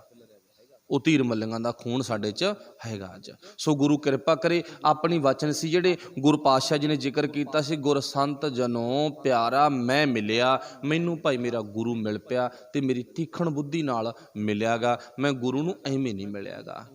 ਤੇ ਆਰੰਭਤਾ ਦੇ ਵਿੱਚ ਆਪਾਂ ਗੱਲ ਕਹੀ ਸੀ, ਗੁਰੂ ਨੂੰ ਮਿਲਣਾ ਸੌਖਾ ਤੇ ਗੁਰੂ ਨੂੰ ਸਮਝਣਾ ਕਹਿ ਲਓ ਜਾਂ ਗੁਰੂ ਨੂੰ ਪਰਖਣਾ ਕਹਿ ਲਓ ਔਖਾ। ਹੁਣ ਗੁਰੂ ਨੂੰ ਮਿਲਣ ਦਾ ਸਿਸਟਮ ਆ ਨਾ, ਜਿਹੜਾ ਤਰਤੀਬ ਆ, ਉਹ ਤਾਂ ਬਿਲਕੁਲ ਸੌਖੀ ਆ ਤੇ ਗੁਰੂ ਨੂੰ ਸਮਝਣਾ ਉਹ ਔਖਾ ਗਾ। ਠੀਕ ਹੈ ਨਾ। ਹੁਣ ਗੁਰੂ ਨੂੰ ਆਪਾਂ ਸਮਝਣ ਦੀ ਕੋਸ਼ਿਸ਼ ਕਰੀਏ, ਗੁਰੂ ਸਾਡਾ ਕੀ ਕਹਿੰਦਾ ਗਾ। ਗੁਰੂ ਕਹਿੰਦਾ ਫਿਰ ਭਾਈ ਇਹ ਸਾਖੀ ਤੋਂ ਸਿੱਖਿਆ ਲੈ ਲੈ। ਜਿਨ੍ਹਾਂ ਨੇ ਕਿਹਾ ਨਾ ਗੁਰੂ ਲਾਧੋਰੇ, ਉਹਨਾਂ ਨੂੰ ਬੜੀ ਮਿਹਨਤ ਕਰਨੀ ਪਈ। ਉਹ ਆਮ ਵਿਅਕਤੀ ਨਹੀਂ, ਉਹ ਖਾਸ ਵਿਅਕਤੀ ਨੇ। ਉਹ ਗੁਰੂ ਦੇ ਉਹ ਸਿੱਖ ਨੇ ਜਿਨ੍ਹਾਂ ਦਾ ਨਾਤਾ ਚੌਥੇ ਪਾਤਸ਼ਾਹ ਤੋਂ ਖੂਨ ਜੁੜਿਆ ਹੋਇਆ ਗੁਰੂ ਨਾਲ। ਤੇ ਹਨ ਕੌਣ ਉਹ? ਉਹਨਾਂ ਟਾਈਮਾਂ ਦੇ ਟੌਪ ਦੇ ਅਮੀਰ ਬੰਦੇ। ਤੇ ਅੱਜ ਦਾ ਅਮੀਰ ਬੰਦਾ ਗੁਰੂ ਨਾਲ ਜੋੜਦਾ ਗੱਲ ਨਾ? ਕਹਿੰਦਾ ਨਾ, ਮੈਂ ਕੀ ਲੈਣਾ। ਕਹਿੰਦਾ ਅੱਜ ਦਾ ਅਮੀਰ ਗਰੀਬ ਸਭ ਹੀ ਖਹਿੜਾ ਛੱਡ ਗਏ, ਵਿਰਲਿਆਂ ਨੂੰ ਛੱਡ ਕੇ ਆਪਣੇ ਤੇ ਗੁਰੂ ਦੀ ਕਿਰਪਾ ਲਾ ਲਓ ਸਾਰਿਆਂ ਤੇ, ਜੋ ਵੀ ਗੁਰੂ ਦੇ ਨਾਲ ਜੁੜੇ ਹੋਏ ਨੇਗੇ। ਇਸ ਕਰਕੇ ਪਾਤਸ਼ਾਹ ਜੀ ਕਹਿੰਦੇ ਨਾ ਫਿਰ ਭਾਈ ਗੁਰੂ ਨੂੰ ਮੱਖਣ ਸ਼ਾਹ ਲਵਾਣਾ ਜੀ ਦੀ ਸਾਖੀ ਤੋਂ ਸੇਧ ਲੈ ਕੇ ਤੂੰ ਵੀ, ਮਤਲਬ ਅਸੀਂ ਵੀ ਸਾਰੇ ਲੱਭਣ ਦੀ ਕੋਸ਼ਿਸ਼ ਕਰੀਏ, ਪਰਖਣ ਦੀ ਕੋਸ਼ਿਸ਼ ਕਰੀਏ। ਉਹਨੇ 22 ਜਣਿਆਂ ਚੋਂ ਗੁਰੂ ਨੂੰ ਪਰਖਿਆ ਤੇ ਆਪਾਂ ਅੱਜ 22,000 ਵਿੱਚੋਂ ਪਰਖਣਾ। ਪਰ 22,000 ਵਿੱਚੋਂ ਪਰਖਣਾ ਸੌਖੀ ਗੱਲ ਨਹੀਂ, ਬਹੁਤ ਔਖੀ ਗੱਲ ਆ। ਥੋੜ੍ਹੀ ਜਿਹੀ ਮਿਹਨਤ ਜ਼ਿਆਦਾ ਕਰਨੀ ਪਵੇਗੀ। 1664 ਤੋਂ ਮੱਖਣ ਸ਼ਾਹ ਲੱਭਣ ਲੱਗਿਆ ਤੇ 1665 ਵਿੱਚ 9ਵੇਂ ਪਾਤਸ਼ਾਹ ਨੂੰ ਗੁਰਿਆਈ ਮਿਲੀ ਆ, ਗੁਰਗੱਦੀ 9ਵੇਂ ਪਾਤਸ਼ਾਹ ਨੂੰ 1665 ਵਿੱਚ। ਘੱਟੋ ਘੱਟ 8-9 ਮਹੀਨੇ ਗੁਰੂ ਨੂੰ ਲੱਭਦਿਆਂ ਲੱਗੇ। ਹਾਲਾਂਕਿ ਛੋਟਾ ਜਿਹਾ ਪਿੰਡ ਆ, ਕੋਈ ਬਹੁਤਾ ਵੱਡਾ ਨਹੀਂ। ਇਸ ਕਰਕੇ ਆਪਾਂ ਗੁਰੂ ਨੂੰ ਮੱਖਣ ਸ਼ਾਹ ਲਵਾਣੇ ਵਾਂਗੂ ਲੱਭਣ ਦਾ ਯਤਨ ਕਰੀਏ। ਫਿਰ ਇੱਥੇ ਨਿਸ਼ਾਨੀ ਕੀ ਦੱਸੀ ਸੀ? ਗੁਰੂ ਨੂੰ ਲੱਭ ਕੇ ਫਿਰ ਬੰਦੇ ਦਾ ਮਨ ਕੀ ਹੋ ਜਾਂਦਾ? ਤ੍ਰਿਸ਼ਨਾ ਤੋਂ ਖਹਿੜਾ ਛੁਡਵਾ ਲੈਂਦਾ। ਤ੍ਰਿਸ਼ਨਾ ਦੇ ਅਧੀਨ ਨਹੀਂ, ਤ੍ਰਿਸ਼ਨਾ ਤੋਂ ਆਜ਼ਾਦ ਹੋ ਜਾਂਦਾ। ਆਜ਼ਾਦੀ ਦੋ ਤਰ੍ਹਾਂ ਦੀ ਹੁੰਦੀ ਆ, ਇੱਕ ਸਰੀਰਕ ਤਲ ਤੇ ਇੱਕ ਮਾਨਸਿਕ ਤਲ ਤੇ। ਹੁਣ ਆਪਾਂ ਸਰੀਰਕ ਤੌਰ ਤੇ ਤਾਂ ਕਹਿ ਦਿੰਦੇ ਵੀ ਆਜ਼ਾਦ ਆ, ਪਰ ਆਪਾਂ ਮਾਨਸਿਕ ਤੌਰ ਤੇ ਭਾਈ ਸਾਰੀ ਗੁਲਾਮ ਆ। ਚਾਹੇ ਵਿਪਰ ਦੇ ਗੁਲਾਮ ਆ ਤੇ ਚਾਹੇ ਅਸੀਂ ਸਰਕਾਰਾਂ ਦੇ ਗੁਲਾਮ ਆ, ਕਿਸੇ ਦੇ ਵੀ ਗੁਲਾਮ ਆ। ਸਰੀਰਕ ਤਲ ਤੇ ਅਸੀਂ ਆਜ਼ਾਦ ਹਾਂ, ਪਰ ਮਨ ਕਰਕੇ ਅਸੀਂ ਮਾਨਸਿਕ ਤਲ ਤੇ ਗੁਲਾਮ ਹਾਂ। ਬਸ ਆਪਾਂ ਗੁਰੂ ਨਾਲ ਜੁੜੀਏ, ਗੁਰੂ ਨਾਲ ਜੁੜ ਕੇ ਬੰਦਾ ਆਜ਼ਾਦ ਹੋ ਜਾਂਦਾ, ਮਨ ਕਰਕੇ ਵੀ ਤੇ ਤਨ ਕਰਕੇ ਵੀ। ਅੱਗੇ ਪਾਸੇ ਜ਼ਿਕਰ ਕਰਦੇ ਨੇ, ਹਉ ਮਨ ਤਨ ਦੇਵਾਂ ਸਤਿਗੁਰੈ। ਜਦੋਂ ਮੈਨੂੰ ਗੁਰੂ ਮਿਲ ਪਿਆ ਨਾ, ਚੌਥੇ ਪਾਤਸ਼ਾਹ ਨੇ ਆਰੰਭ ਵਿੱਚ ਕਿਹਾ, ਮੇਰੇ ਰੱਬ ਦੇ ਪਿਆਰਿਓ ਮੈਨੂੰ ਗੁਰੂ ਮਿਲ ਪਿਆ। ਤੇ ਉਹ ਸੰਗਤਾਂ ਨੇ ਪੁੱਛਿਆ ਵੀ ਕਿਵੇਂ ਮਿਲਿਆ? ਗੁਰੂ ਸਾਹਿਬ ਨੇ ਦੱਸ ਦਿੱਤਾ ਵੀ ਇਉਂ ਮਿਲਿਆ। ਤੇ ਫਿਰ ਇੱਥੇ ਕੀ ਕਿਹਾ? ਫਿਰ ਸੰਗਤਾਂ ਕਹਿੰਦੀਆਂ ਰੱਬ ਦੇ ਪਿਆਰੇ, ਚੌਥੇ ਪਾਤਸ਼ਾਹ ਦੇ ਅੰਗੀ ਸੰਗੀ ਕਹਿੰਦੇ ਨੇ, ਫਿਰ ਤੂੰ ਦਿੱਤਾ ਕੀ ਸੀ ਮਿਲਣ ਵੇਲੇ? ਰੁਪਈਏ? ਉਹ ਕਹਿੰਦਾ ਮੇਰੇ ਕੋਲ ਹੈ ਹੀ ਨਹੀਂ ਗੇ। ਕੋਈ ਜ਼ਮੀਨ ਦਿੱਤੀ ਹੈ? ਕਹਿੰਦਾ ਨਾ, ਉਹ ਵੀ ਹੈ ਨਹੀਂ ਗੀ। ਹੋਰ ਕੁਛ? ਉਹ ਕਹਿੰਦਾ ਕੁਛ ਨਹੀਂ ਮੇਰੇ ਕੋਲੇ। ਕੀ ਦਿੱਤਾ ਸੀਗਾ? ਫਿਰ ਇੱਥੇ ਮੇਰੇ ਮਾਲਕ ਨੇ ਲਿਖ ਦਿੱਤਾ, ਮੈਂ ਕੀ ਦਿੱਤਾ ਗਾ? ਮੈਂ ਆਪਣਾ ਮਨ ਵੀ ਦੇ ਦਿੱਤਾ ਤੇ ਮੈਂ ਆਪਣਾ ਤਨ ਵੀ ਦੇ ਦਿੱਤਾ। ਗੁਰੂ ਨੂੰ ਮਿਲਣ ਦੇ ਵੇਲੇ ਨਾ ਮੈਂ ਉਹਨੂੰ ਭੇਟਾ ਦਿੱਤੀ ਆ। ਕੀ ਦਿੱਤੀ ਹੈਗੀ? ਹਉ ਤੋਂ ਭਾਵ ਮੈਂ, ਮਨ ਤਨ। ਫਿਰ ਕੀ ਹੈ? ਦੇਵਾਂ ਸਤਿਗੁਰੈ, ਮੈਂ ਆਪਣਾ ਮਨ ਤੇ ਤਨ ਮੇਰੇ ਗੁਰੂ ਨੂੰ ਦੇ ਦਿੱਤਾ ਤੇ ਉਹ ਮੈਨੂੰ ਮਿਲ ਪਿਆ। ਉਹ ਭੇਟਾ ਲੈਂਦਾ, ਕਹਿੰਦਾ ਜੇ ਤੂੰ ਮੈਨੂੰ ਮਿਲਣਾ ਨਾ ਤੇ ਤੈਨੂੰ ਕੁਛ ਨਾ ਕੁਛ ਭੇਟਾ ਦੇਣੀ ਪਵੇਗੀ। ਜਿਹੜਾ ਰੁਪਈਆ ਗਾ ਉਹ ਦਸਵੰਧ ਹੈ, ਭੇਟਾ ਉਹ ਗੁਰੂ ਦੀ। ਇੱਕ ਗੱਲ ਚੇਤਾ ਰੱਖਿਓ, ਦਸਵੰਧ ਪ੍ਰਬੰਧ ਚਲਾਉਣ ਵਾਸਤੇ ਸੰਗਤ ਦਾ, ਦਸਵੰਧ ਗੇੜਾ ਖਾ ਕੇ ਸੰਗਤ ਚ ਆ ਗਿਆ ਤੇ ਜਿਹੜੇ ਭੇਟ ਆ ਗਈ ਉਹ ਗੁਰੂ ਕੋਲੇ ਵਗ ਗਈ। ਭੇਟਾ ਕੀ ਕਰਨੀ ਆ? ਉਹ ਆਪਾਂ ਭੇਟਾ ਦਾਨ ਕਰਨਾ ਗਾ, ਆਪਣਾ ਮਨ ਤੇ ਤਨ। ਫਿਰ ਪਾਤਸ਼ਾਹ ਜੀ ਕਹਿੰਦੇ ਨਾ, ਹਉ ਮਨ ਤਨ ਦੇਵਾਂ ਸਤਿਗੁਰੈ, ਮੈਂ ਆਪਣੇ ਗੁਰੂ ਨੂੰ ਮਨ ਤੇ ਤਨ ਦੇ ਦਿੱਤਾ। ਜਿਸ ਕਾ ਤਨ ਮਨ ਧਨ ਸਭ ਤਿਸ ਕਾ, ਸੋਈ ਸੁਗੜ ਸੁਜਾਨੀ। ਉਹ ਇੰਨਾ ਸਿਆਣਾ ਗਾ ਵੀ ਜਿਹਨੂੰ ਮੈਂ ਤਨ ਮਨ ਧਨ ਦੇ ਦਿੱਤਾ ਨਾ, ਉਹ ਹੁਣ ਮੇਰੇ ਤਨ ਮਨ ਧਨ ਦੀ ਕਦਰ ਕਰੂਗਾ।